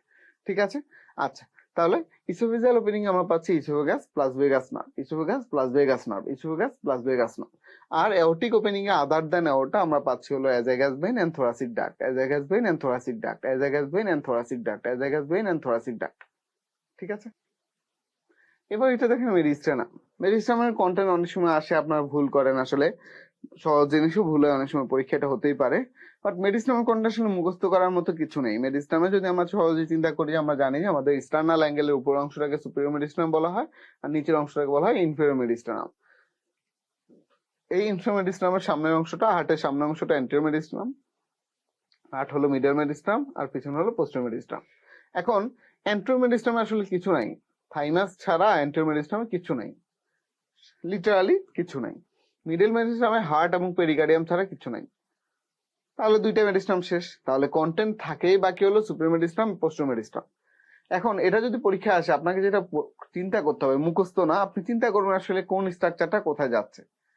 যেমন ধরেন আমি যদি আপনাকে চিন্তা করি যে সুপিরিয়র মেরিস্টেনামে আমি চিন্তা করতেছি কোন স্ট্রাকচার গুলো এখানে আসছে, তাহলে আমাদের আপনার ধরেন অ্যাওর্টা, তাহলে যেই অ্যাওর্টাটা, অ্যাওর্টিক যে আর্চটা, সেই অ্যাওর্টিক আর্চ যেটা আমরা T4 লেভেলের উপরে থাকবে, তাহলে অ্যাওর্টিক আর্চটা যদি আমরা চিন্তা করি, এটা সুপিরিয়র মেরিস্টেনাম কন্টেন্ট। বাট তার যে ডিসেন্ডিং পার্টটা, ডিসেন্ডিং থোরাসিক পার্টটা, সেটা হলো পোস্টেরিয়র মেরিস্টেনাম কন্টেন্ট। এখন আপনাকে যদি আমি বলি যে ভাই ইসোফেগাস কোন মেরিস্টেনামের পার্ট, তাহলে ইসোফেগাস তো আমাদের উপর থেকে যখন শুরু হচ্ছে সুপিরিয়র মেরিস্টেনাম দিয়ে যাচ্ছে, যেতে যেতে সে ইসোফেজিয়াল ওপেনিং দিয়ে চলে যাবে, তাহলে সে সুপিরিয়র মেরিস্টেনামও থাকবে, পোস্টেরিয়র মেরিস্টেনামও থাকবে। তাহলে এটা নিয়ে কনফিউশন হবে কেন? ইসোফেগাস যখন যাবে সে তো সুপিরিয়র মেরিস্টেনাম যাচ্ছে, পোস্টেরিয়র মেরিস্টেনাম দিয়ে যাচ্ছে, ঠিক একই রকম ভাবে। ধরেন থোরাসিক ডাক্ট, থোরাসিক ডাক্টটা তো নিচ থেকে উপরে উঠবে, তাহলে সে পোস্টেরিয়র মেরিস্টেনাম দিয়ে উঠবে। উঠার পর সে সুপিরিয়র মেরিস্টেনাম যদি না আসে, তাহলে সে কিভাবে ড্রেইন করবে? তাকে তো আলটিমেটলি ইন্টারনাল জুগুলার ভেইন আর সাপ্লিমেন্টারি জাংশনে এসে ড্রেইন করতে হবে। যদি সে এই জায়গায় না আসতে পারে, তাহলে সে কিভাবে ড্রেইন করবে? তাহলে অবশ্যই তাকে প্রথমে পোস্টেরিয়র মেরিস্টেনাম দিয়ে আসতে হবে এবং তারপর আলটিমেটলি সুপিরিয়র মেরিস্টেনাম হয়ে তারপর তাকে ড্রেইন করতে হবে। ঠিক একইভাবে ইসোফেগাস প্রথম সুপিরিয়র মেরিস্টেনাম দিয়ে নামবে, তারপর পোস্টেরিয়র মেরিস্টেনাম দিয়ে চলে যাবে। তাহলে স্ট্রাকচার গুলোকে আমরা ওই ফর্মেটে মনে রাখবো, অ্যানাটমিক্যাল ওয়েতে। অ্যানাটমিক্যাল ওয়েতে মনে রাখলে আপনার কখনো এটা ভুল হবে না, কখনো এটা ভুল হবে না। এখানে একই কথা, ওই আমরা এতক্ষণ যা বললাম সেগুলো দেওয়া আছে। যেমন অ্যান্টেরিয়র মেরিস্টেনামে কি থাকে আমি বলেছি, থাইমাসটাই মনে রাখতে হবে। মিডল মেরিস্টেনামে হার্ট এবং পেরিকার্ডিয়াম, এটাই কমন, এটাই মনে রাখতে হয়। ঠিক আছে, মূলত এটাই আপনার পরীক্ষার জন্য কমন, যেটা আপনার পরীক্ষা লাগবে, হার্ট এবং পেরিকার্ডিয়াম। আর আমি বলেছি সুপিরিয়র মেরিস্টেনাম বলেন, পোস্টেরিয়র মেরিস্টেনাম বলেন, সবার কমন একটা জিনিস হলো ইসোফেগাস, সবার কমন একটা জিনিস হলো ইসোফেগাস। তারপর থোরাসিক ডাক্টের কথা বললাম। ঠিক আছে, আচ্ছা, ওকে, একই জিনিস। এটা আপনি যদি, আমি বারবার বলছি যে আপনি যদি অ্যানাটমিটা চিন্তা করেন, জাস্ট অ্যানাটমি, যে আমার কোন জায়গাটা থেকে কি তৈরি হবে। আমরা যদি চিন্তা করি যে হ্যাঁ আমার সুপিরিয়র মেরিস্টেনাম ভেগাস নার্ভ, ভাই আমি আপনাকে জিজ্ঞেস করলাম যে ভাই ভেগাস নার্ভ কোন মেরিস্টেনাম কন্টেন্ট, তাহলে ভেগাস নার্ভটা তৈরি হচ্ছে আমাদের মেডুলা থেকে, তাহলে মেডুলা থেকে ভেগাস নার্ভটা তৈরি হয়ে সে চলে যাবে ধরেন অ্যাবডোমেন পর্যন্ত, তার সাপ্লাইং জোন অ্যাবডোমেন পর্যন্ত। তাহলে সে যদি ব্রেন থেকে নামে, নামতে নামতে তাহলে প্রথমে তাকে সুপিরিয়র মেরিস্টেনাম দিয়ে নামতে হবে, তারপর পোস্টেরিয়র মেরিস্টেনামে যাইতে হবে, তারপর সেই ইসোফেজিয়াল ওপেনিং দিয়ে নিচে চলে যাবে। তাহলে সে সুপিরিয়র মেডিস্টামের কন্টেন্ট হবে। আবার আমরা দেখতে পারবো সে পোস্টেরিয়র মেডিস্টামের কন্টেন্ট। জাস্ট অ্যানাটমি, অ্যানাটমি মুখস্থ করার কিছু নেই, আপনি সব জানেন। আপনাকে জাস্ট একটু শার্পলি জিনিসটা মনে করার চেষ্টা করতে হবে। ওকে, যেমন আমি অ্যাটিপিক্যাল একটা টপিক একটু বলি যে পালমোনারি ট্রাঙ্ক, হয়তো আপনি পড়েন নাই, পরীক্ষা পড়েন নাই চলে আসছে। তাহলে আপনাকে যদি পরীক্ষা পড়েন নাই, আপনার চলে আসছে, আপনি চিন্তা করলেন নতুন প্রশ্ন আমি তো জানি না, এটা বললে কি হবে? পালমোনারি ট্রাঙ্ক আপনি যখন আপনার একদম প্রথম কার্ড ছিল থোরাক্স কার্ড, সেই সময় পড়েন নাই, পড়ছেন। পালমোনারি ট্রাঙ্কে আসলে 4-5টা লাইনের বাইরে কি আছে? পালমোনারি ট্রাঙ্কটা কোথা থেকে তৈরি হবে আপনি ভালো করে জানেন, যে এটা রাইট ভেন্ট্রিকল থেকে তৈরি হবে। ওকে, এবং তৈরি হওয়ার সময় তার যে বাল্বটা থাকে সেটা আমরা জানি যে এটা হলো সেমিলুনার বাল্বের মতো থাকে। এখান থেকে সে উঠে চলে যাবে anterior to the aortic arch. আমাদের যে অ্যাসেন্ডিং অ্যাওর্টা আছে তার অ্যান্টেরিয়রলি থাকবে, অ্যাসেন্ডিং অ্যাওর্টা অ্যান্টেরিয়রলি থাকবে, এবং আমরা জানি যে অ্যাওর্টাটা চলে যায় লেফট ভেন্ট্রিকল থেকে তৈরি হয়ে রাইটের দিকে, আর পালমোনারি ট্রাঙ্কটা রাইট ভেন্ট্রিকল থেকে তৈরি হয়ে চলে যাবে লেফটের দিকে। ক্লিয়ার? তাহলে আমাদের পালমোনারি ট্রাঙ্কটা রাইট ভেন্ট্রিকল থেকে তৈরি হচ্ছে, তার একটা বাল্ব আছে, এই বাল্ব এরপরে সে আমাদের অ্যাসেন্ডিং আউটার অ্যান্টেরিয়রলি চলে যাচ্ছে, অ্যান্টেরিয়র এবং লেফট, অ্যাসেন্ডিং আউটার অ্যান্টেরিয়র এবং লেফট। এখানে গিয়ে আলটিমেটলি সে তার পরবর্তীতে তার যে দুইটা ব্রাঞ্চ আছে, যে দুটো পালমোনারি আর্টারি আছে, সেই দুটো পালমোনারি আর্টারি সে দিয়ে দিচ্ছে, এবং এই পালমোনারি আর্টারিটা তৈরি হচ্ছে বিহাইন্ড দ্য অ্যাওর্টা। তাহলে প্রথমে থাকছে সে সামনে থেকে শুরু, তারপরে চলে যাচ্ছে লেফটে, তারপরে চলে যাচ্ছে পিছনে।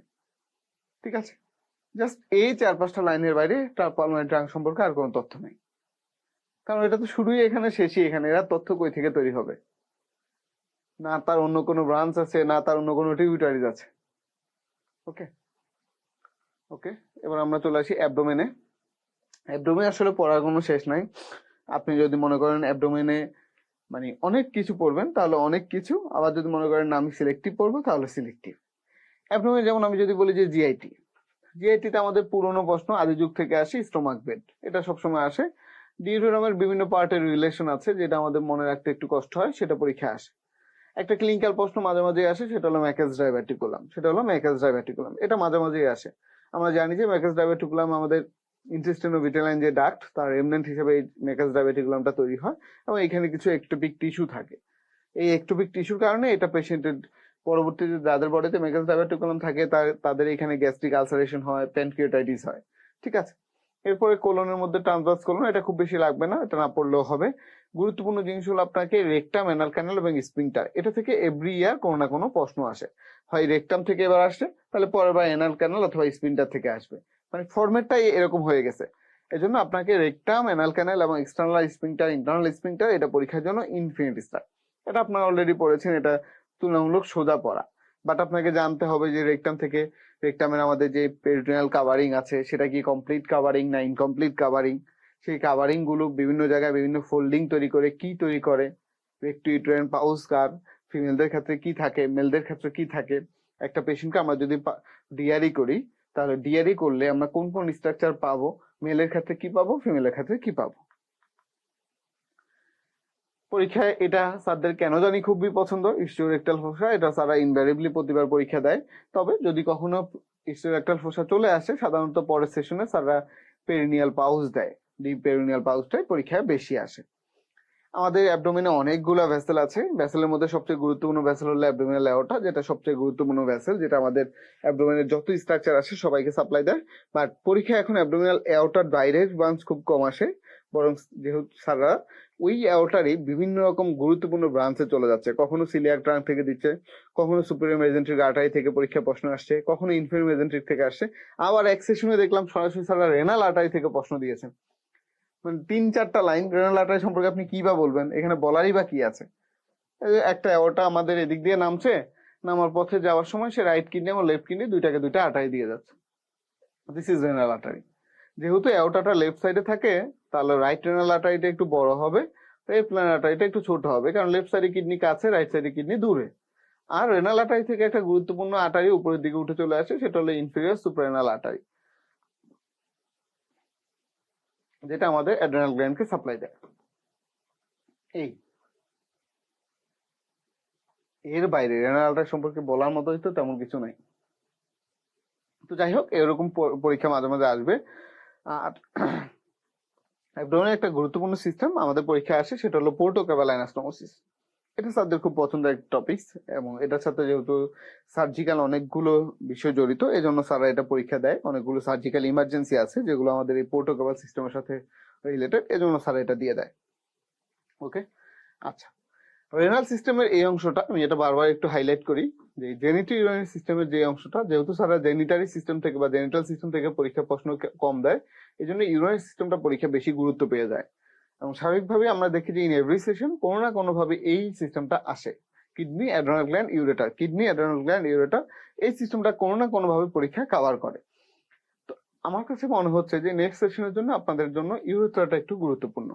ইউরেথ্রার বেসিক অ্যানাটমি সাথে ইউরেথ্রার স্প্রিংটা, এটা আপনাদের পরীক্ষার জন্য বেশি গুরুত্বপূর্ণ, কারণ টানা কয়েকটা সেশনে এটা ফর্মেটিভ ওয়েতে আসছে। আগের সেশনে কিডনি কাভারিংস আসছে, এই সেশনে ইউরেটার আসছে, হয়তো নেক্সট সেশনে ইউরেথ্রা আসবে।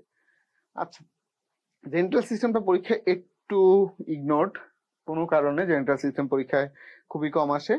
একটাই প্রশ্ন আসে মাঝে মাঝে, আনডিসেন্ডেন্ট টেস্টিস আর একটোপিক টেস্টিস, আনডিসেন্ডেন্ট টেস্টিস, একটোপিক টেস্টিস, আর লিম্ফেটিক সিস্টেম। লিম্ফেটিক সিস্টেমের লামলে একটা ফিক্সড প্রশ্ন আছে, ওইটাই মাঝে মাঝে পরীক্ষায় রিপিট হয়, যে সুপারফিশিয়াল ইনগুইনাল লোড কোথায় সাপ্লাই দিবে, ডিপ ইনগুইনাল লোড কোথায় সাপ্লাই দিবে। ডিপ ইনগুইনাল আমরা জানি যে, সবাই জানি যে আমাদের ডিপ ইনগুইনাল যে নোড গুলো আছে সেটা আমাদের গ্ল্যান্স প্যানিস এবং ক্লাইটোরিস সাপ্লাই দিবে। বাকি পুরোটাই মূলত পুরো পেরিয়ানাল রিজিয়ন, পুরো জেনিটোরিয়ারি সিস্টেম, পেরিনিয়াল রিজিয়ন, পুরোটারই সাপ্লাই মূলত পায় হলো আমাদের যে সুপারফিশিয়াল ইনগুইনাল লিম্ফ নোড থেকে। ওকে, হেপাটোবিলিয়ারি প্যানক্রিয়াটিক সিস্টেম, এখান থেকে আমাদের একটা কোশ্চেন সাধারণত ভাগে পড়ে, ক্যালোস ট্রায়াঙ্গেল পুরাতন প্রশ্ন, এটা আগে আসতো। ইদানিং প্রশ্ন বেশি আসছে প্যানক্রিয়াস এবং স্প্লিন থেকে, প্যানক্রিয়াস এবং স্প্লিন থেকে ইদানিং প্রশ্ন বেশি আসছে। যারা সার্জারি ফ্যাকাল্টি তারা স্প্লেনেক্টমিটা ভালো করে পড়বেন, এটা সার্জারি ফ্যাকাল্টি তো এক্সট্রা আসে। ঠিক আছে, ওকে। পেরিটোনিয়াম থেকে এখন একটু প্রশ্ন কম আসে।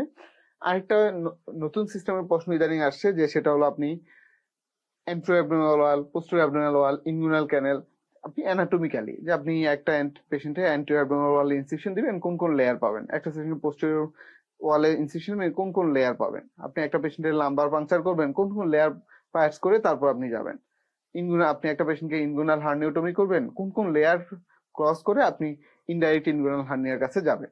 তাহলে এখানে inguinal canal, indirect inguinal hernia, direct inguinal hernia, এগুলো সম্পর্কে আপনাদের একটু জানতে হবে। এটা স্যারদের পছন্দের জায়গা, ইনগুইনাল ক্যানেল, ইনগুইনাল হার্নিয়া, এটা স্যারদের পছন্দের জায়গা, এটা আপনাকে পড়তে হবে।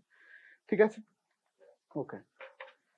যেটা অলরেডি বললাম যে আমাদের যে সুপারফিশিয়াল ইনগুইনাল লিম্ফ নোড, আমাদের ম্যাক্সিমাম সিস্টেমটাকে আমাদের ড্রেন করা হলো সুপারফিশিয়াল ইনগুইনাল লিম্ফ নোড, শুধুমাত্র আমাদের যে গ্ল্যান্স পেনিস এবং ক্লাইটোরিস, এই জায়গাটা মূলত আমাদের ডিপ ইনগুইনাল লিম্ফ নোড দিয়ে আসে। ঠিক আছে, আচ্ছা। পোর্টাল সিস্টেম অলরেডি আমি বলেছি যে আমাদের পোর্টাল সিস্টেমটা গুরুত্বপূর্ণ। আমাদের এটা হলো আমাদের বাইপাস চ্যানেলের মতো। আসলে টিপিক্যালি আমাদের বডিতে যে আমাদের আর্টেরিয়াল লাইন বা ভেনাস লাইন এরা কাজ করে, এটা তো আপনারা সবাই জানেন।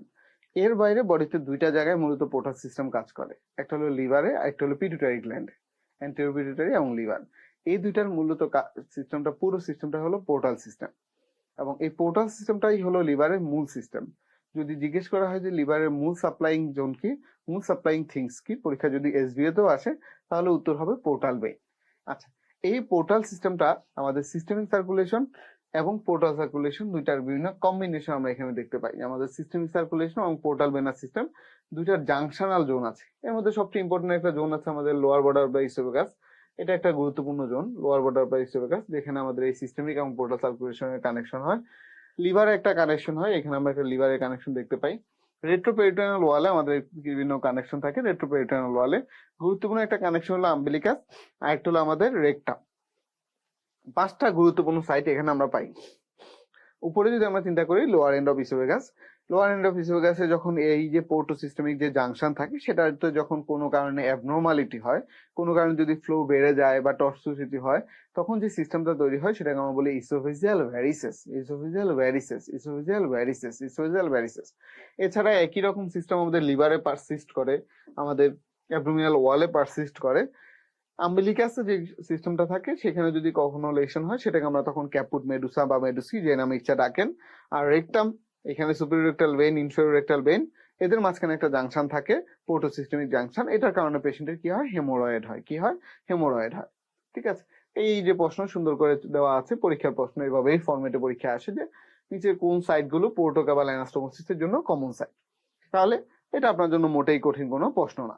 ঠিক আছে, তারপরে এখানে দেখেন প্রশ্ন একটু ঘুরে আসলো যে পোর্টাল ভেইন। তাহলে আমাদের এখানে যে পোর্টাল ভেইনটা আছে, এই পোর্টাল সিস্টেমটা আমাদের আছে। এই পোর্টাল ভেইনটা মূলত তৈরি হয় আমাদের superior mesenteric vein and splenic vein.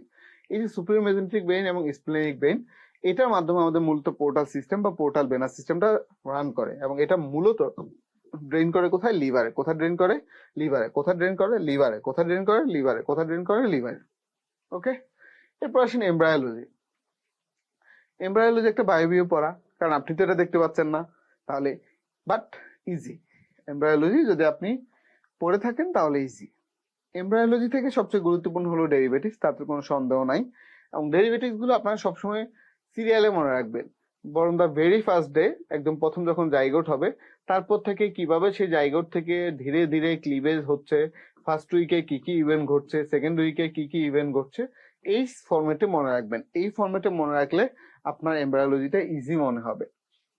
আপনি যদি একটু চিন্তা করতে পারেন যে আমি যদি জীবনের শুরুটা চিন্তা করি, জীবনের শুরুটা কি দিয়ে? স্পার্ম এবং ওভাম। তাহলে এটা কিভাবে ফর্ম হয়েছে? স্পার্মটা কোথা থেকে এসেছে, ওভামটা কোথা থেকে আসছে, এদের এই ফরমেশনটা কেমন, স্পার্মাটোজেনেসিসটা কিভাবে হচ্ছে, জেনেসিসটা কিভাবে হচ্ছে, কোনটা ইজি কোনটা কমপ্লিকেটেড, তাহলে আপনার জন্য পড়াটা খুব ইজি। দেন আফটার ফার্টিলাইজেশন, যখন স্পার্ম এবং ওভাম মিলে যাচ্ছে, দেন এই যে একটা সিঙ্গেল জাইগোট থেকে তারা ধীরে ধীরে 2টা 4টা 8টা 12টা 16টা 32টা হচ্ছে, এই যে ক্লিভেজ, এই যে ফার্স্ট উইকে কিছু ঘটনা ঘটে, ইমপ্লান্টেশন ঘটে, ব্লাস্টোসিস্ট ফর্মেশন হয়, সেকেন্ড উইকে আসলে ধীরে ধীরে ইমপ্লান্টেশনটা কমপ্লিট হয়ে যাচ্ছে, 2টা লেয়ার থেকে 4টা লেয়ার হচ্ছে, 2 2 4টা লেয়ার বেড়ে যাচ্ছে, থার্ড উইকে এসে ধীরে ধীরে আমাদের এক একটা জার্ম লেয়ার তৈরি হওয়া শুরু হয়ে যায়। এই যে সিস্টেমটা আপনি যদি একটু সিরিয়ালে পড়েন, একদম ইজি। ক্লাসে কিন্তু সিরিয়ালেই বলা হয়েছে। ডেরিভেটিভস অংশে আদিযুগ থেকে গুরুত্বপূর্ণ ডেরিভেটিভ হলো নিউরাল ক্রেস্ট। এটা আদিযুগ থেকেই গুরুত্বপূর্ণ, অনেকবার পরীক্ষা আসছে, এটা এখনো পরীক্ষা ছাড়া দিচ্ছেন। এর বাইরে গুরুত্বপূর্ণ হলো ফ্যারেঞ্জিয়াল আর্চ, বিশেষ করে ফার্স্ট ফ্যারেঞ্জিয়াল আর্চ, এটা আপনাদের খুব ভালো করে পড়তে হবে। যেটা কম পড়া হয় কিন্তু পরীক্ষা লাগবে, সেটা হলো ইউরোজেনিটাল সাইনাস। ফোরগাট, মিডগাট, হাইনগাট, এগুলো আপনাদের খুব একটা ভুল হয় না। আমরা জানি যে আমাদের এন্ডোডার্ম থেকে আমাদের জিআই সিস্টেম আসে, এবং জিআইটি সিস্টেমের মধ্যে আমাদের সেকেন্ড পার্ট অফ ডিউডেনাম পর্যন্ত আমাদের হলো ফোরগাট, ট্রান্সভার্স কোলনের 2/3 পর্যন্ত মিডগাট, এবং মিডল রেকটামের মিডল ট্রান্সভার্স 4 পর্যন্ত হলো হাইনগাট। তো যাই হোক, ইউরোজেনিটাল সাইনাসটা আমাদের পরীক্ষা লাগবে, এটা আমাদের অনেক সময় একটু কম পড়া থাকে, বাট পরীক্ষা লাগবে। প্যারামেজোনেফ্রিক মেজোনেফ্রিক ডাক্ট আমি বললেও আপনি পড়বেন, না বললেও আপনি পড়বেন, তাতে কোনো সন্দেহ নাই। পরীক্ষায় প্রশ্ন মিস হয় না এমন একটা জায়গা হলো ফিটাল সার্কুলেশন, যে প্রশ্ন সাধারণত এই জায়গা থেকে কখনো মিস হয় না। এই যে আম্বিলিকাল ভেইন, আম্বিলিকাল আর্টারি, কোনটা দিয়ে ব্লাড যাচ্ছে, যাওয়ার সময় কোন কোন জায়গায় গিয়ে সে একটা বাইপাস বা একটা রেস্টিং জোন হিসেবে কাজ করছে, আলটিমেটলি সে কোন ভাবে আবার ফেরত যাচ্ছে, আফটার বার্থ এই সিস্টেমটা কোথায় চলে যাচ্ছে, কেন সে পারসিস্ট করছে না, এই যে জিনিসগুলো, এগুলো প্রতিটা পরীক্ষায়, diploma, residency, every examination common প্রশ্ন। ফিটাল সার্কুলেশন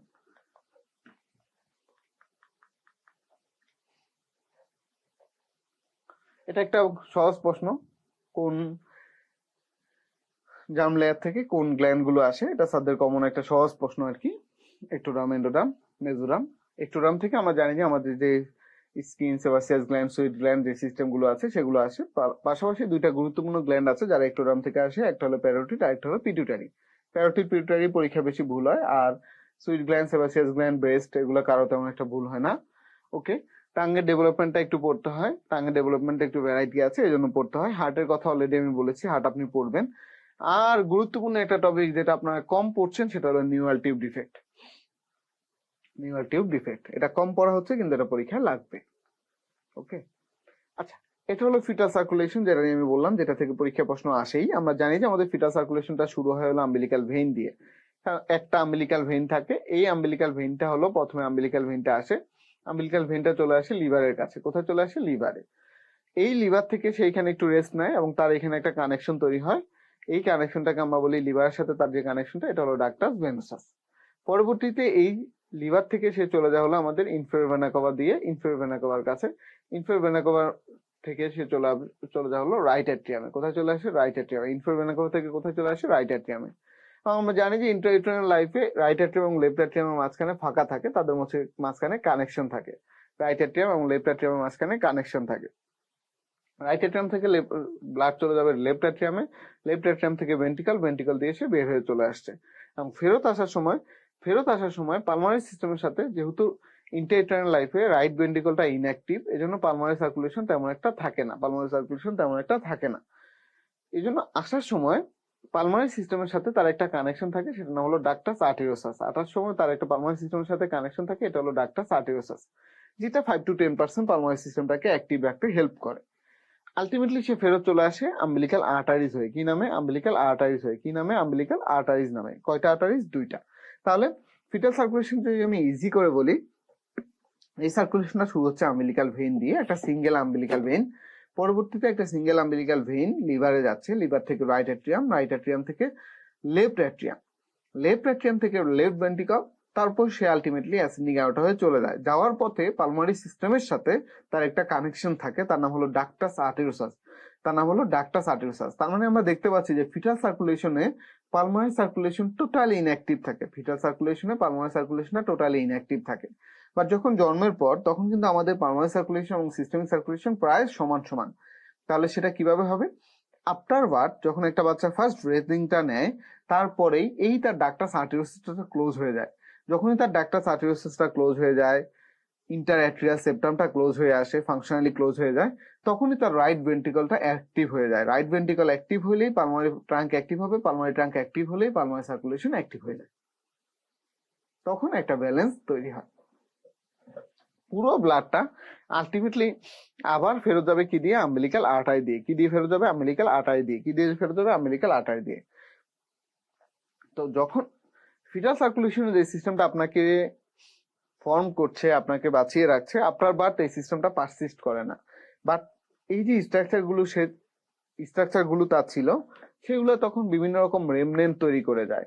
যেমন ডাক্টাস আর্টেরিওসাস সে ক্লোজ হয়ে যায়, তার নাম তখন হয়ে যায় লিগামেন্টাম আর্টেরিওসাম। ডাক্টাস ভেনোসাস ক্লোজ হয়ে যায়, তার নাম তখন তৈরি হয়ে যায় লিগামেন্টাম ভেনোসাম। এরকম আম্বিলিকাল ভেইন ক্লোজ হয়ে তৈরি করে লিগামেন্টাম টেরিসেপাটিস। আম্বিলিকাল আর্টারি ক্লোজ হয়ে তৈরি করে মিডিয়াল আম্বিলিকাল লিগামেন্ট। তাহলে আম্বিলিকাল আর্টারি ক্লোজ হয়ে তৈরি করে medial umbilical ligament, umbilical vein close হয়ে তৈরি করে লিগামেন্টাম টেরিসেপাটিস। এই একই কথা, সহজ কথা এখানে আবার দেওয়া আছে।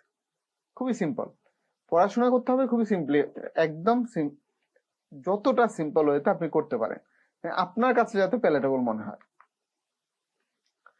যেটা বললাম এখানে নিউরাল ক্রেস্ট, মেজোনেফ্রিক, প্যারামেজোনেফ্রিক ডাক্ট, টিপিক্যাল পড়াশোনা, যেগুলো আপনারা একদম গদবাদা শুনতে অভ্যস্ত হয়ে গেছেন সেগুলো।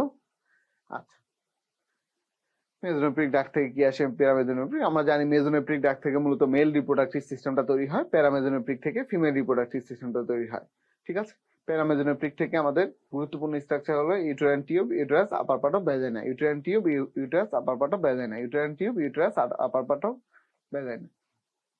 দুইটা মেল স্ট্রাকচার আছে যেগুলো প্যারামেজোনেফ্রিক থেকে আসে, সেটা হলো অ্যাপেন্ডিক্স অফ টেস্টিস, পোস্টেটিক ইউট্রিকল।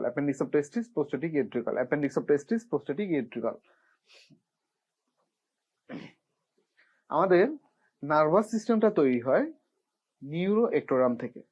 এই নিউরো একটোডার্মের মধ্যে গুরুত্বপূর্ণ দুইটা জিনিস হলো, একটা হলো নিউরাল টিউব, আর একটা হলো এই যে নিউরাল টিউব এবং নিউরাল ক্রেস্ট সেল অলরেডি বলেছি যে এটা আমাদের বিভিন্ন কম্পোনেন্ট তৈরি করে। আর আমাদের ব্রেইন এবং স্পাইনাল কর্ডটা তৈরি করে নিউরাল টিউব।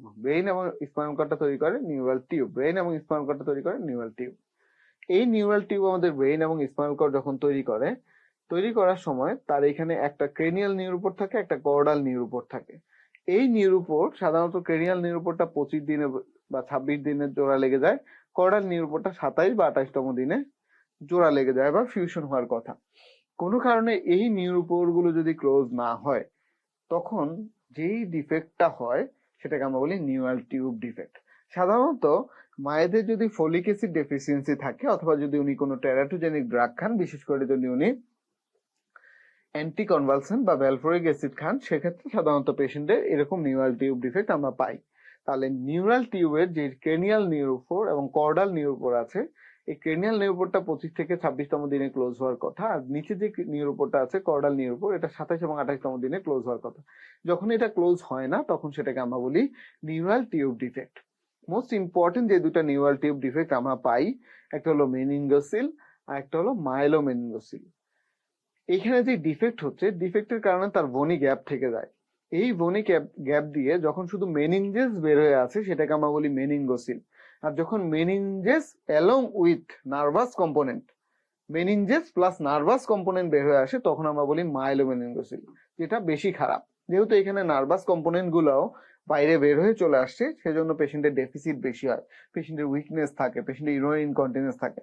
আর যখন শুধুমাত্র মেনিনজেস বের হয়ে আসে তখন সাধারণত পেশেন্টের তেমন কোনো ডেফিসিট থাকে না। ঠিক আছে, তাহলে এই যে মেনিনগোসিল, মাইলোমেনিনগোসিল, এদেরকে আমরা বলি নিউরাল টিউব ডিফেক্ট। আবার অনেক সময় দেখা যায় নিউরাল টিউব ডিফেক্ট তার জন্মগত হয়েছে কিন্তু সেটা এক্সপোজ না, সেটাকে আমরা বলি স্পাইনা বাইফিডা অকাল্টা, সেটাকে আমরা বলি স্পাইনা বাইফিডা অকাল্টা, সেটাকে আমরা বলি spina bifida occulta, spina bifida occulta, spina bifida occulta. ঠিক আছে, এসব পেশেন্টের, এই মেনিনগোসিল বা মাইলোমেনিনগোসিল পেশেন্টের এই প্যাথোলজির পাশাপাশি আরেকটা সমস্যা হয় যে এদের দেখা যায় অ্যাসোসিয়েটেড হাইড্রোকাপালাস থাকে, তাদের মাথার মধ্যে পানি বেশি থাকে এবং সেটা তাদের মাথার মধ্যে ইন্ট্রাক্রেনিয়াল প্রেশারটাকে বাড়ায় দেয়। তাহলে এইসব পেশেন্টের ক্ষেত্রে আমরা অ্যাসোসিয়েটেড হাইড্রোকাপালাসটা পাই, অ্যাসোসিয়েটেড হাইড্রোকাপালাস পাই। আচ্ছা, একই কথা। আচ্ছা, এবার আসি নিউরো অ্যানাটমি অংশে। যদিও বেজ অফ দ্য স্কেল আসলে হেড নেক যিনি পড়ায় উনিই পড়ায়, তারপরে আমরা যদি বলি যে বেজ অফ দ্য স্কেল, এটা থেকে স্যাররা মাঝে মাঝে প্রশ্ন দেয় যে বেজ অফ দ্য স্কেলে কোন ফোরামেন দিয়ে কোন জিনিসটা যাচ্ছে, কোন স্ট্রাকচারটা যাচ্ছে, কোন স্ট্রাকচারটা কোন দিক দিয়ে যাচ্ছে, কোথায় যাচ্ছে, কি কি স্ট্রাকচার আছে। এটা একটা কমন প্রশ্ন, বাট এটা আমাদের এখনকার দিনে একটু কম গুরুত্বপূর্ণ। এখন যেহেতু এসবিএ চলে আসছে, এখন সবচেয়ে বেশি গুরুত্বপূর্ণ যেটা সেটা হলো লোবার ফাংশন। এটা আগে আমরা কম গুরুত্ব দিলেও এখন এটাকে আপনাকে বেশি গুরুত্ব দিতে হবে, কারণ এখন যেহেতু এসবিএ আছে সেজন্য লোবার ফাংশন থেকে এসবিএ করাটা সবচেয়ে ইজি। আর যেহেতু এটা একদম বইয়ের প্রথম অধ্যায় বা প্রথম অংশ, এটা থেকে প্রশ্ন আসাটা খুবই স্বাভাবিক যে আমাদের কোন লোবে কোন এরিয়াটা থাকে, ওই এরিয়ার ফাংশন কি, ওই এরিয়ার ব্রডম্যান নাম্বার কত। ঠিক আছে, এটা আপনাদের পরীক্ষার জন্য গুরুত্বপূর্ণ। তাহলে এখানে আমরা বললাম যেটা, যে সেরেব্রাম যদি আমরা চিন্তা করি, যে সেরেব্রামে আমাদের এখানে লোয়ার ফাংশন, আমরা জানি যে সেরেব্রামে আমাদের এখানে 4টা লোব থাকে, ফ্রন্টাল, প্যারাইটাল, টেম্পোরাল, অক্সিপিটাল, এবং 4টাতেই খুব গুরুত্বপূর্ণ এরিয়া থাকে। যেমন আমরা জানি যে আমাদের প্রাইমারি মোটর এরিয়া, এই প্রাইমারি মোটর এরিয়াটা কোথায় থাকে, আমরা যদি আমরা আবার একটু রিক্যাপ করি 1 মিনিটের জন্য। এটা হলো আমাদের ফ্রন্টাল লোব, এটা প্যারাইটাল লোব, এটা অক্সিপিটাল লোব, এটা টেম্পোরাল লোব। ঠিক আছে, তাহলে আমাদের প্রাইমারি মোটর এরিয়া এটা থাকে প্রি সেন্ট্রাল জাইরাস, ফ্রন্টাল লোবে pre central gyrus area number 4, frontal লোবে pre central gyrus area number 4। Parietal লোবে থাকে প্রাইমারি সেন্সরি এরিয়া, প্যারাইটাল লোবে থাকে primary sensory area area number 312, primary sensory area area number 2, area number 312। Occipital লোবে থাকবে হলো আমাদের primary visual area area number 17, primary visual area area number 17, primary visual area area number 17, primary visual area area number 17, primary visual area area number 17। আর temporal লোবে আমাদের গুরুত্বপূর্ণ যে এরিয়াটা থাকে temporal লোবে, সেটাকে আমরা কি বলি, টেম্পোরাল লোবে আমাদের থাকে হলো primary auditory area, primary auditory area, primary auditory area area number 41, 42, primary auditory area number 41, 42। সেরেবেলামের লেশন, এটা একটা কমন এসবিএ পরীক্ষার জন্য, সাধারণত পরীক্ষা এটা খুব কমনলি আসে যে সেরেবেলামের লেশন হলে কি হয়। সেরেবেলাম আমরা জানি যে এটাকে আমরা অ্যানাটমিক্যালি 3টা পার্টে ভাগ করি, তারপর ফাংশনালিও 3টা ভাগে ভাগ করি, প্যালিও সেরেবেলাম, নিও সেরেবেলাম, আর্কি সেরেবেলাম। এবং এই 3টাতে যখন লেশন হয় তখন অ্যাকর্ডিংলি আমরা বিভিন্ন ফিচার পাবো। পেশেন্টের হাইপোটোনিয়া হবে, পেশেন্টে আমাদের ইনকোঅর্ডিনেশন হবে, পেশেন্ট ফিঙ্গার নোজ টেস্ট পারবে না, হিলসিন টেস্ট পারবে না, পেশেন্টের ডিসডাইডোকোকাইনেসিয়া হবে, পেন্ডুলার জার্ক হবে, পেশেন্টের ইমব্যালেন্স হবে। এই যে ফিচার গুলো পেশেন্টের হবে, হাইপোটোনিয়া যখন হবে, পেশেন্টের পোস্চুরাল ডিস্টারবেন্স হবে, পেশেন্টের ইনকোঅর্ডিনেশন হবে, পেশেন্টের ইমব্যালেন্স হবে, অ্যাটাক্সিয়া হবে, তখনই আমরা চিন্তা করব lesion in the cerebellum. But lesion in the cerebellum ছাড়াও অনেক সময় লেশনটা সেরেবেলামের আশেপাশে স্ট্রাকচার থেকেও হতে পারে, বাট কম্প্রেসিং দা সেরেবেলাম, তাহলেও আমরা সেরেবেলাম পাবো। যদি আপনার পরীক্ষায় কোনো পেশেন্টের, বাচ্চা পেশেন্টের সেরেবেলার লেশন থাকে, তাহলে চোখ বন্ধ করে একটা টিউমারের নাম পরীক্ষায় স্যার অনেক সময় জানতে চায়, সেটা হলো মেডুলোব্লাস্টোমা। বাচ্চাদের কমন পোস্টেরিয়র ফোসা বা কমন টিউমার হলো মেডুলোব্লাস্টোমা, যেটা সেরেবেলামের উপর কম্প্রেশন দেয়। এই সেরুবেলামের সাইন যদি বাচ্চাদের পাই তখন আমরা সাধারণত চিন্তা করি this is a case of medulloblastoma. Okay, hypothalamus সম্পর্কে একটু জানতে হবে। গুরুত্বপূর্ণ জিনিস হলো ব্লাড ব্রেন ব্যারিয়ার, এবং এই ব্লাড ব্রেন ব্যারিয়ারটা কে তৈরি করে? অ্যাস্ট্রোসাইট। ব্লাড ব্রেন ব্যারিয়ারটা কে তৈরি করে? অ্যাস্ট্রোসাইট। আমরা জানি দুই ধরনের অ্যাস্ট্রোসাইট আছে, ফাইব্রাস এবং প্রোটোপ্লাজমিক। ফাইব্রাসটা সাধারণত হোয়াইট ম্যাটারে থাকে, প্রোটোপ্লাজমিকটা সাধারণত গ্রে ম্যাটারে থাকে। সে যেই ম্যাটারেই থাকুক, আলটিমেটলি দুই ম্যাটারেরই যেখানেই থাকুক, আলটিমেটলি অ্যাস্ট্রোসাইটের কাজ হলো ব্লাড ব্রেন ব্যারিয়ার তৈরি করা, অলিগোডেন্ড্রোসাইটের কাজ হলো মাইলিনেশন করা, আর মাইক্রোগ্লিয়ার কাজ হলো ফ্যাগোসাইটোসিস করা। Limbic system, internal capsule, vessel ganglia, এগুলো পরীক্ষার জন্য গুরুত্বপূর্ণ, এগুলো রেগুলার ইন্টারভালে পরীক্ষা ছাড়া দিয়ে থাকে। আর পরীক্ষার জন্য ইনফিনিট স্টার একটা জিনিস হলো, সেটা হলো ব্রেইন স্টেম ডেথ। পরীক্ষার জন্য ইনফিনিট স্টার একটা জিনিস হলো ব্রেইন স্টেম ডেথ। পরীক্ষার জন্য ইনফিনিট স্টার যেখান থেকে আপনার পরীক্ষার প্রশ্ন থাকবেই, সেটা হলো ব্রেইন স্টেম ডেথ। আর মিড ব্রেইনের ট্রানজেকশন যখন আমরা করব, যে সুপিরিয়র কলিকুলাস লেভেলে কি থাকবে, ইনফেরিয়র কলিকুলাস লেভেলে কি থাকবে, আমরা কি দিয়ে আলাদা করব? আমরা সবাই জানি যে আমরা মিড ব্রেইনের দুইটা অংশ থাকে, একটা হলো সুপিরিয়র কলিকুলাস, একটা হলো inferior colliculus. Superior colliculus level থাকে third nerve, inferior colliculus level থাকে ফোর্থ নার্ভ। এছাড়া সুপিরিয়র কলিকুলাস লেভেলে একটা স্পেশাল স্ট্রাকচার থাকে, তার নাম হলো রেড নিউক্লিয়াস। আর ইনফেরিয়র কলিকুলাস লেভেলে কোনো রেড নিউক্লিয়াস থাকে না। পরীক্ষার জন্য গুরুত্বপূর্ণ মেনিনজেস, যেটা আপনি পড়েন নাই বা কম পড়েছেন, সেটা হলো মেনিনজেস। মেনিনজেস থেকে আমরা সবসময় মেনিনজেস থেকে প্রশ্ন আসে, কিন্তু এটাকে আমরা কম গুরুত্ব দিই। ডুরা ম্যাটার, অ্যারাকনয়েড, তাদের যে ডিটেলস বইতে আছে, শীটে যা আছে এটা মোর দেন এনাফ, ওইটাই আপনাকে পড়তে হবে। যে একটা ডুরা ম্যাটার কিভাবে থাকে, কিভাবে সে ফোল্ডিং গুলো তৈরি করে, তার ব্লাড সাপ্লাই কি, তার নার্ভ সাপ্লাই কি, এই যে জায়গাগুলো, এগুলো পরীক্ষার জন্য গুরুত্বপূর্ণ। সিন্ড্রোমের মধ্যে এখানে একটা সিন্ড্রোম গুরুত্বপূর্ণ, সেটা হলো কর্ডা একুনা সিন্ড্রোম, যেটা আমরা বারবার বলি যে এটা একটা ইমার্জেন্সি সিস্টেম, খুবই ইম্পর্টেন্ট একটা সিস্টেম। আমাদের যে লাম্বার 1, যখন আমাদের স্পাইনাল কর্ডটা শেষ হয়ে যায় লাম্বার 1-এ, তারপরে এই যে লাম্বার 1 থেকে স্যাক্রাল 2, এই যে জায়গাটায় আমাদের যে নার্ভ রুট গুলো থাকে, এই নার্ভ রুট গুলোকে আমরা বলি কর্ডা একুনা। যেখানে কম্প্রেশন হলে পেশেন্টের সিভিয়ার লো ব্যাক পেইন হয়, স্যাডেল অ্যানেস্থেসিয়া হয়, ইউরিনারি ইনকন্টিনেন্স হয়, ফিকাল ইনকন্টিনেন্স হয়। It's an emergency. এটা যখন হয় তখন আমাদের সাথে সাথে একটা এমআরআই করে ডায়াগনোসিস করতে হয় যে কেন এই compression, then we have to decompress it. Okay, যারা মেডিসিন ফ্যাকাল্টি তারা ল্যাটারাল মেডুলারি সিনড্রোমটা ভালো পড়তে হবে। মেডিসিন ফ্যাকাল্টি ল্যাটারাল মেডুলারি সিনড্রোমটা ভালো পড়তে হবে। পরীক্ষার জন্য ক্লিনিক্যাল অংশটা বেশি গুরুত্বপূর্ণ। রেজিস্টার ইসিবি ফিচার কি হয়, এবং ইনফিনিট স্টার বলেছি, সেটা হলো ব্রেইন স্টেম ডেথ। আমরা যখন আপনাদের ক্লাস নিয়েছেন তখন মেন্টর বলেছেন যে আসলে ব্রেইন স্টেম ডেথ সহজ করে বোঝার পদ্ধতি হলো যে আমাদের ক্রেনিয়াল নার্ভ, ব্রেইন স্টেম থেকে আমাদের all the cranial nerve except 1 and 2, অর্থাৎ 3 to 12 all the cranial nerve arise from the brainstem. That's why brainstem যখন ডেথ হবে তখন তার কি হবে, যে brainstem যখন ডেথ হবে তার থার্ড নার্ভ থেকে 12th নার্ভ কোনো নার্ভেরই কোনো ফাংশনে অ্যাক্টিভ থাকবে না, অর্থাৎ থার্ড নার্ভ থেকে 12th নার্ভ কোনো রিফ্লেক্সই তার কাজ করবে না। ঠিক আছে, এই যে থার্ড নার্ভের রিফ্লেক্স লাইট রিফ্লেক্স, ফিফথ নার্ভের রিফ্লেক্স কর্নিয়াল রিফ্লেক্স, 7-8 নার্ভের জন্য অকুলোক্যাপালিক, ভেস্টিবুলোক্যাপালিক রিফ্লেক্স, 9-10-এর জন্য গ্যাগ রিফ্লেক্স, কোনো কিছুই তার কাজ করবে না। ওকে, এখানে গ্লায়াল সেলগুলোর কথা দেওয়া আছে, একই সেল যেগুলো আমরা অলরেডি বলেছি। সেলগুলো আমরা যেটা বললাম যে গ্লায়াল সেলগুলো আমরা জানি এটা গ্লায়োব্লাস্ট থেকে আসে। গ্লায়োব্লাস্ট হলো নিউরাল ক্রেস্টের সাথে রিলেটেড। কর্ডা একুনা সিনড্রোম এটা আমি অলরেডি বলেছি। হেড নেক থেকে আপনার কিছু কমন প্রশ্ন আসে, একদম ফরমেটিভ কোশ্চেন। এটা খুব বেশি হেড নেকটাকে অনেক সময় আপনাদের কাছে কঠিন মনে হয়, বাট হেড নেক থেকে যে প্রশ্নগুলো আছে সাধারণত সেগুলো খুবই ফরমেটিভ কোশ্চেন, একদম ফিক্সড ফরম্যাট, যে এই প্রশ্নগুলো এই ফরম্যাটেই থাকবে। যেমন আমরা যদি এখানে দেখি যে হেডনেক থেকে একটা ফেসের ডেভেলপমেন্ট, আমরা জানি আমাদের যে ফেস আছে সেটা বিভিন্ন প্রমিনেন্স থেকে ডেভেলপ করে, ফ্রন্টোনেজাল প্রমিনেন্স থেকে শুরু করে আমাদের maxillary prominence, mandibular prominence, medial nasal, lateral nasal, ওই প্রমিনেন্স গুলো থেকে কমনলি প্রশ্ন থাকে। তিনটা গ্ল্যান্ডের যে কোনো একটা পরীক্ষা আপনার থাকবে, থাইরয়েড, প্যারোটিড এবং টনসিল, এই তিনটার একটা পরীক্ষা থাকবেই। থাইরয়েড, প্যারোটিড এবং টনসিল তিনটা থেকে একটা পরীক্ষা আসবেই, এভরি ইয়ার কোনো না কোনোটা পরীক্ষা থাকেই। ব্যাসেলের মধ্যে এখানে ভার্টিব্রাল আর্টারির চেয়ে বেশি গুরুত্বপূর্ণ হলো মিডল মেনজিয়াল আর্টারি আর internal carotid artery, cavernous sinus. এই তিনটা আর্টারি থেকে একটা না একটা পরীক্ষা থাকে। আবারও বলছি, middle meningeal artery, internal carotid artery, cavernous sinus. Middle meningeal artery, internal carotid artery, cavernous sinus. Middle meningeal আর্টারিটা আপনারা পড়েন যে middle meningeal artery is once or first part of maxillary artery enter into the skull through the foramen spinosum and come to the close contact with terion and most important vessel, যেটা আমাদের ডুরাকে supply দেয়, এবং এটা যদি injury হয় তখন আমাদের extra ডুরাল haematoma হয়।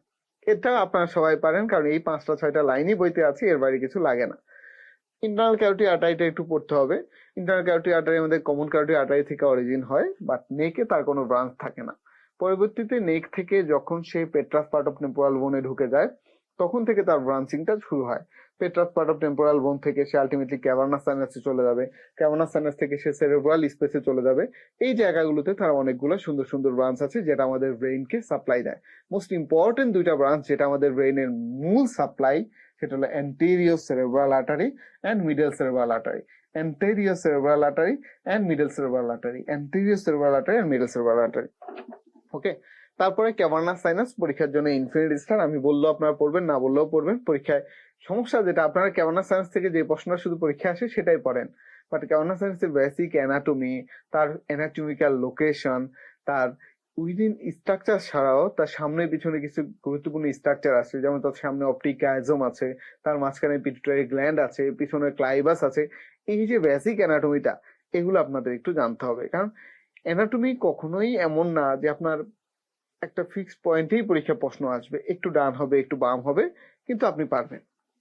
এখানে নার্ভ গুলো থেকে পরীক্ষা প্রশ্ন আসে, ফাংশনাল কম্পোনেন্ট থেকে যদিও মাঝে মাঝে প্রশ্ন আসে, কিন্তু আসলে এটা পরীক্ষার সময় মনে রাখা বা মনে করা প্রায় মানে ইম্পসিবল। পরীক্ষার সময় আমরা যেটা দেখি এটা মনে থাকতে চায় না। আপনি যেই কয়েকটা নার্ভ একটু পরীক্ষা খুব বেশি পড়বেন, সেটা হলো আপনাকে গুরুত্বপূর্ণ দুইটা nerve, facial nerve and vagus nerve. পরীক্ষার জন্য ইনফিনিট স্টার এই দুইটা নার্ভ আপনাকে ডিটেলস পড়তে হবে।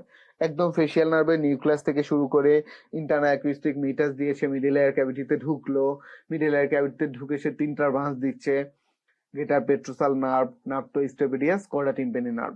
তারপর সে আবার স্টাইলোমাস্টার ফোরামেন দিয়ে বের হয়ে তারপর সে ফেসে যে তার যে মূল টার্গেট এরিয়া বা তার মূল সাপ্লাইং এরিয়া, সেটা হলো ফেস, সেখানে সে সাপ্লাই দিচ্ছে। ঠিক ভেগাস নার্ভটাও একই ফরম্যাটে মনে রাখবেন। মেডুলা থেকে সে তৈরি হচ্ছে, মেডুলা থেকে just lateral to the hypoglossal যে নার্ভটা, তার ল্যাটারালি সে তৈরি হয়। পরবর্তীতে সে প্রথম নেকে আসে, নেকে আসার প্রথমে সে সুপিরিয়র ল্যারিঞ্জিয়াল নার্ভ দেয়। একটা পর্যায়ে সে সুপিরিয়র ল্যারিঞ্জিয়াল নার্ভের পরে সে আবার নিচের দিকে চলে আসে, তখন তার নাম হয়ে যায় recurrent laryngeal nerve. Recurrent laryngeal nerve আবার হুক করে উপরে উঠে যায়। এই হুক করতে গিয়ে রাইট সাইডে সে সাপ্লিমেন্ট আর্টারি হেল্প নেয়, লেফট সাইডে সে আর্চ অফ অ্যাওর্টার হেল্প নেয়। এই যে জিনিসটা, এই যে ব্যাপারগুলো, এগুলো আপনার জানতে হবে। তাহলে ভেগাস নার্ভটা আমি একটু জাস্ট আরেকবার 1 মিনিট বলি। মেডুলা থেকে সে তৈরি হলো, নেক দিয়ে যখন নামবে সবার প্রথম যে সে ব্রাঞ্চটা দেয় সেটা হলো সুপিরিয়র ল্যারিঞ্জিয়াল নার্ভ। এটা আবার কি internal laryngeal nerve, external laryngeal nerve, যারা আমাদের এই নেকের যে মাসল গুলো আছে এই নেক মাসল গুলোকে সাপ্লাই দেয়, বাট ইনকমপ্লিট সাপ্লাই। তার মূল যে মাসলটা সে সাপ্লাই দেয় সেটা হলো ক্রিকোথাইরয়েড। সবচেয়ে গুরুত্বপূর্ণ যে মাসলটাকে সুপিরিয়র ল্যারিঞ্জিয়াল নার্ভ সাপ্লাই দেয় সেটা হলো ক্রিকোথাইরয়েড। তারপরে তার ভেগাসের যেই ব্রাঞ্চটা নিচের দিকে নেমে যায়, সে কিছু দূর যাওয়ার পর তার মনে পড়ে যে সে উপরে অনেক কিছু সাপ্লাই না দিয়ে নেমে গেছে, তখন সে আবার ফেরত আসে। ফেরত আসতে গেলে সে একটা অবলম্বনকে ধরে তারপর ফেরত আসে। এই ফেরত আসার পথে রাইট সাইডে সে সাবক্লেভিয়ান আর্টারিতে হুক করে, আর লেফট সাইডে আর্চ অফ অ্যাওর্টাতে হুক করে। রাইট সাইডে সাবক্লেভিয়ান আর্টারি, লেফট সাইডে আর্চ অফ অ্যাওর্টাতে হুক করে সে উপরে উঠে আসে, উপরে উঠে পুরো ল্যারিংসকে সাপ্লাই দেয়। ক্রিকোথাইরয়েড ছাড়া ল্যারিংসের বাকি সবগুলো মাসলকে সাপ্লাই দেয় recurrent laryngeal nerve. Recurrent laryngeal nerve যেটা আমাদের যখন থাইরয়েড সার্জারি করি বা যখন আমরা নেকে কোনো সার্জারি করি তখন সবচেয়ে রিস্কে থাকে, তখন আমরা সবচেয়ে রিস্কে থাকে যে নার্ভটা সম্পর্কে, সেটা হলো recurrent laryngeal nerve. Very important nerve. Okay, এরপরে আসেন এখানে জ ওপেনিং ক্লোজিং কে করে, কোন মাসল করে, সেটা আপনাদের কমন প্রশ্ন। ক্যারোটিড ট্রায়াঙ্গেল, এটা পরীক্ষা ইনভ্যারিয়েবলি আসে, এটা খুবই সোজা প্রশ্ন। আমরা জানি আমাদের internal carotid artery, vagus nerve বা জুগুলার ভেইন, এই তিনটা হলো ক্যারোটিড কন্টেন্ট মূলত। আর ভোকাল ফোল্ডের মুভমেন্ট, এটাও সহজ প্রশ্ন, এটা ফিক্সড প্রশ্ন, আপনাকে একই ফরম্যাটে মনে রাখতে হবে, আর কিছু না। আচ্ছা, নোজ থেকে একটা প্রশ্ন কমনলি থাকে, মাঝে ম্যাক্সিমাম সময় ম্যাক্সিলারি এয়ার সাইনাস থেকে প্রশ্নটা থাকে, কারণ ম্যাক্সিলারি এয়ার সাইনাস একটা লার্জেস্ট সাইনাস, তার কিছু সুন্দর সুন্দর পয়েন্ট আছে, সেই জন্য ম্যাক্সিলারি সাইনাসটা আসে। আর একটা হলো মাঝে মাঝে কোন সাইনাস কোথায় ওপেন হয়, কোনটা সুপিরিয়র মিটাসে, কোনটা মিডল মিটাসে। আমরা জানি যে আমাদের ম্যাক্সিমাম সাইনাস আসলে মিডল মিটাসে ওপেন হয়, ম্যাক্সিমাম সাইনাস হলো মিডল মিটাসে ওপেন হয়। ঠিক আছে, আচ্ছা এখন আসেন আই থেকে প্রশ্ন একটু কম আসে, আইলিডের টার্সাল প্লেটটা একটু জানতে হবে, এর বাইরে তেমন কিছু না। এর থেকেও প্রশ্ন একটু কম আসে, গত কয়েকটা সেশনে একটু আসছে, সেটা হলো এক্সটার্নাল এবং মিডল এয়ার। মূলত এক্সটার্নাল এবং মিডল এয়ারের যে অ্যানাটমিটা বইতে দেওয়া আছে, শীটে দেওয়া আছে, ওটাই আপনার লাগবে। মিডল এয়ারের ক্ষেত্রে মিডল এয়ারের কম্পোনেন্ট কি, যে তিনটা মাসল আছে ম্যালিয়াস, ইনকাস, স্টেভিস, তাদের সম্পর্কে একটু জানতে চায়। মিডল এয়ারে আমাদের যে ফেসিয়াল ক্যানেল আছে, যেখান দিয়ে ফেসিয়াল নার্ভটা যাচ্ছে, তার কন্টেন্ট গুলো জানতে চায়। এগুলো মিডল এয়ারের প্রশ্ন। এটা ক্যাভার্নাস সাইনাস, এটা আমি মাত্রই বললাম যে ক্যাভার্নাস সাইনাস পরীক্ষার জন্য খুবই গুরুত্বপূর্ণ। এটা আমাদের largest dural venous sinus of the brain, এবং আমরা জানি যে আমাদের যে ডুরাল ভেনাস সাইনাস আছে তাদের কোনো এন্ডোথেলিয়াল যেই বাল্ব থাকার কথা বা তাদের যে বাল্ব থাকার কথা সেরকম কোনো বাল্ব থাকে না, এবং তাদের ওয়ালে কোনো মাসল লেয়ার থাকে না। এই বাল্ব এবং মাসল না থাকার কারণে এটা একটু অ্যাটিপিক্যাল ভেনাস সিস্টেম, এবং বাল্ব না থাকার কারণে ইনফেকশন খুব সহজেই স্প্রেড করতে পারে। এই ক্যাভার্নাস সাইনাসটা হলো আমাদের ব্রেইনের সবচেয়ে লার্জেস্ট ভেনাস সিস্টেম, যেটা আমাদের পিটুটারি গ্ল্যান্ডের দুই পাশে থাকছে। This is pituitary gland, anterior and posterior pituitary, এবং এই পিটুটারি গ্ল্যান্ডের দুই পাশে আমরা যে স্ট্রাকচারটা পাচ্ছি এটাই হলো আমাদের ক্যাভার্নাস সাইনাস, এটাই হলো আমাদের ক্যাভার্নাস সাইনাস, এটাই হলো আমাদের ক্যাভার্নাস সাইনাস। ওকে, এরপর আমরা দেখতে পাচ্ছি যে এই যে ক্যাভার্নাস সাইনাসটা আছে তার সামনে আমরা এখানে দেখতে পাচ্ছি এটা হলো আমাদের অপটিক কায়াজম। এই পাশ থেকে একটা অপটিক নার্ভ, এই পাশ থেকে একটা অপটিক নার্ভ, দুইজন এসে এখানে মিলে যাচ্ছে। This is optic chiasm, this is optic chiasm. এবং পিছনের দিকে আমাদের এখানে স্পেনার সাইনাস, এটা হলো স্পেনার সাইনাস, এটা হলো স্পেনার সাইনাস। ঠিক আছে, এই ক্যাভার্নাস সাইনাসের মিডিয়াল ওয়ালে কিছু স্ট্রাকচার থাকে, ল্যাটারাল ওয়ালে কিছু স্ট্রাকচার থাকে। পরীক্ষার জন্য গুরুত্বপূর্ণ মিডিয়াল ওয়ালে একটাই আর্টারি, সেটা হলো internal carotid artery, internal carotid artery and abducens nerve, internal carotid artery and abducens nerve. পরীক্ষায় খুবই গুরুত্বপূর্ণ। ক্যাভার্নাস সাইনাসের মিডিয়াল ওয়ালে কে থাকে? Internal carotid artery and abducens nerve, internal carotid artery and abducens nerve, internal carotid artery and abducens nerve, internal carotid artery and abducens nerve. আর বাকি যে নার্ভ গুলো আছে, অকুলমেটর nerve, trochlear nerve, B1 B2, এরা থাকে হলো ল্যাটারাল ওয়ালে। Oculomotor, trochlear, B1 B2, oculomotor, trochlear, B1 B2, oculomotor, trochlear, B1 B2, এরা থাকে হলো ল্যাটারাল ওয়ালে। অকুলমেটর, ট্রক্লিয়ার, B1 B2 থাকে হলো ল্যাটারাল ওয়ালে। আসলে আজকের ক্লাসটা বা সেশনটার উদ্দেশ্য কি? উদ্দেশ্য হলো জাস্ট আমরা পুরো পড়াটাকে একটু ফ্ল্যাশব্যাক, আপনি পড়েছেন, আপনি পারেন, আপনি পরীক্ষাও দিয়েছেন, জাস্ট একটু ফ্ল্যাশব্যাক মনে আছে কিনা দেখি, আপনার পড়া হয়েছে কিনা। জাস্ট এই জন্য আমরা আজকের সেশনটা, যে অ্যানাটমির যে ভীতিটা আপনার থাকে সেটা যাতে কেটে যায়, এবং যদি কোনো টপিক থেকে থাকে যেটাকে আপনি একটু হয়তো হালকাভাবে নিয়েছেন, কিন্তু এখানে আমি বলছি যে গুরুত্বপূর্ণ, এটাকে একটু কষ্ট করে আরেকবার পড়ে দিবেন। ওকে, এটা ক্যারোটিড কন্টেন্ট অলরেডি বলেছি। আমরা জানি আমাদের যেই নেকে যে স্ট্রাকচার গুলো আছে, তো যেটা বলছিলাম যে আমাদের নেকে যে কম্পার্টমেন্ট গুলো থাকে সেগুলোকে আমরা মূলত একটা মাসল দিয়ে আলাদা করি, সেটা হলো আমাদের স্টার্নোক্লেইডোমাস্টয়েড। এই যে স্টার্নোক্লেইডোমাস্টয়েডের সামনে যে অংশটা সেটাকে আমরা বলি অ্যান্টেরিয়র ট্রায়াঙ্গেল, এবং পিছনে যে অংশটা সেটাকে আমরা বলি পোস্টেরিয়র ট্রায়াঙ্গেল। স্টার্নোক্লেইডোমাস্টয়েড আর পিছনে এই অংশটা হলো ট্রাপেজিয়াস। এই ইন বিটুইন স্টার্নোক্লেইডোমাস্টয়েড এন্ড ট্রাপেজিয়াস যে অংশটা সেটা হলো পোস্টেরিয়র ট্রায়াঙ্গেল। আমাদের নেকের সবচেয়ে লার্জেস্ট দুইটা মাসল হলো স্টার্নোক্লেইডোমাস্টয়েড এন্ড ট্রাপেজিয়াস। এই দুইটা সাপ্লাই মূলত আমাদের স্পাইনাল যে অ্যাক্সেসরি নার্ভ আছে, আমাদের 11th নার্ভ যেটা, সেই অ্যাক্সেসরি নার্ভ থেকে আসে। ঠিক আছে, স্টার্নোক্লেইডোমাস্টয়েড দুইটাই আমাদের ম্যাস্টয়েডের সাথে রিলেটেড, এবং ম্যাস্টয়েড থেকে এসে স্টার্নোক্লেইডোমাস্টয়েডটা চলে যায় আমাদের সামনে যে ক্ল্যাভিকলের যে মাঝখানের অংশটা স্টার্নাম, এবং ক্ল্যাভিকল যে মিডিয়াল অংশ সেটা, এবং ল্যাটারাল অংশে চলে যায় ট্রাপেজিয়াস। তো যাই হোক, যেটা বলছিলাম যে স্টার্নোক্লেইডোমাস্টয়েডের সামনে হলো আমাদের অ্যান্টেরিয়র ট্রায়াঙ্গেল, পিছনে হলো পোস্টেরিয়র ট্রায়াঙ্গেল। এই অ্যান্টেরিয়র ট্রায়াঙ্গেলকে আমরা আবার বিভিন্ন ভাবে ভাগ করি ডাইগেস্টিক গ্রুপ অনুসারে, digastric triangle, carotid triangle, submental triangle. Most important যে ট্রায়াঙ্গেলটা সেটা হলো আমাদের ক্যারোটিড ট্রায়াঙ্গেল, মোস্ট ইম্পর্টেন্ট যে ট্রায়াঙ্গেলটা সেটা হলো ক্যারোটিড ট্রায়াঙ্গেল, মোস্ট ইম্পর্টেন্ট যে ট্রায়াঙ্গেলটা সেটা হলো ক্যারোটিড ট্রায়াঙ্গেল। এই ক্যারোটিড ট্রায়াঙ্গেলে আমাদের সবচেয়ে গুরুত্বপূর্ণ তিনটা কম্পোনেন্ট থাকে, সেটা হলো আমাদের internal carotid artery, internal carotid artery, vagus nerve, internal carotid artery, vagus nerve, এবং internal jugular vein, vagus nerve এবং ইন্টারনাল জুগুলার ভেইন। তাহলে এই যে internal carotid artery, vagus nerve এবং internal jugular vein, internal carotid artery, vagus nerve এবং internal jugular vein, এই তিনটা মূলত আমাদের এই ক্যারোটিড ট্রায়াঙ্গেলের মূল কন্টেন্ট। ওকে, এই ক্যারোটিড ট্রায়াঙ্গেল সম্পর্কে সে একই রকম প্রশ্ন। এটা হলো ক্যারোটিড ট্রায়াঙ্গেল যে স্ট্রাকচার গুলো আছে তাদের যে কাভারিং করে যে শীটটা থাকে সেটাকে বলা হয় ক্যারোটিড শীট, যেটা আমাদের বেজ অফ দ্য স্কাল থেকে শুরু করে, আমাদের একদম উপর থেকে বেজ অফ দ্য স্কাল থেকে শুরু করে নিচে আমাদের যে অ্যাওর্টিক নাকল পর্যন্ত, ওই পর্যন্ত চলে আসে। ঠিক আছে, আচ্ছা, একদম পেরিকার্ডিয়ামের ইনপেরিয়ল পর্যন্ত এটা আমাদের এক্সটেন্ডেড থাকে। আচ্ছা, এবার আসেন এখানে আমরা নেকে যে আমরা তিনটা গ্ল্যান্ডের কথা বলেছিলাম যেখান থেকে পরীক্ষা প্রশ্ন থাকে, থাইরয়েড, প্যারোটিড এবং টনসিল, তিনটা জায়গা থেকে পরীক্ষা প্রশ্ন থাকে। এর মধ্যে থাইরয়েডটা হলো আমাদের মোস্ট কমন, যেটা আমাদের অ্যান্টেরিয়র নেকে আমরা পাই, এবং থাইরয়েডের যে মাঝখানে আমরা জানি দুই পাশে দুইটা লোব থাকে, মাঝখানে যে অংশটা থাকে সেটা আমাদের ইসমাস। এইটা হলো আমাদের থাইরয়েডের দুই লোবের জাংশনিং অংশ। এই বরাবর আমরা সাধারণত ট্রাকিওস্টোমি করি। এই ট্রাকিওস্টোমিটা করি হলো আমাদের 2nd to 4th যে ট্রাকিয়াল রিং, এই বরাবর যদি আমরা সরাসরি ঢুকে যাই তাহলে আমরা 2nd থেকে 4 ট্রাকিয়াল রিং এটা আমরা পেয়ে যাব। এটা আমরা ইমার্জেন্সি ট্রাকিওস্টমিতে ব্যবহার করি। থাইরয়েডের অনেকগুলো জিনিস আপনাদের লাগবে, যে থাইরয়েডের ডেভেলপমেন্ট কোথা থেকে আসে, এটা একটা এন্ডোডার্মাল ডেরিভেটিভস। তারপরে জানতে হবে থাইরয়েডের ব্লাড সাপ্লাই কোথা থেকে আসে, সুপিরিয়র থাইরয়েড আর্টারি, যেটা হলো direct branch from the external carotid artery. এছাড়া তার অন্যান্য ব্রাঞ্চ গুলো কোথা থেকে আসে, থাইরয়েডের ভেনাস ড্রেনেজ কিভাবে হয়, থাইরয়েডে কোন কোন সেল থাকে, কোন সেল থেকে কোন ধরনের হরমোন সিক্রেশন হয়। অর্থাৎ থাইরয়েডটা আপনাকে ডিটেলস পড়তে হবে। ঠিক আছে, থাইরয়েডটা আপনাকে ডিটেলস পড়তে হবে।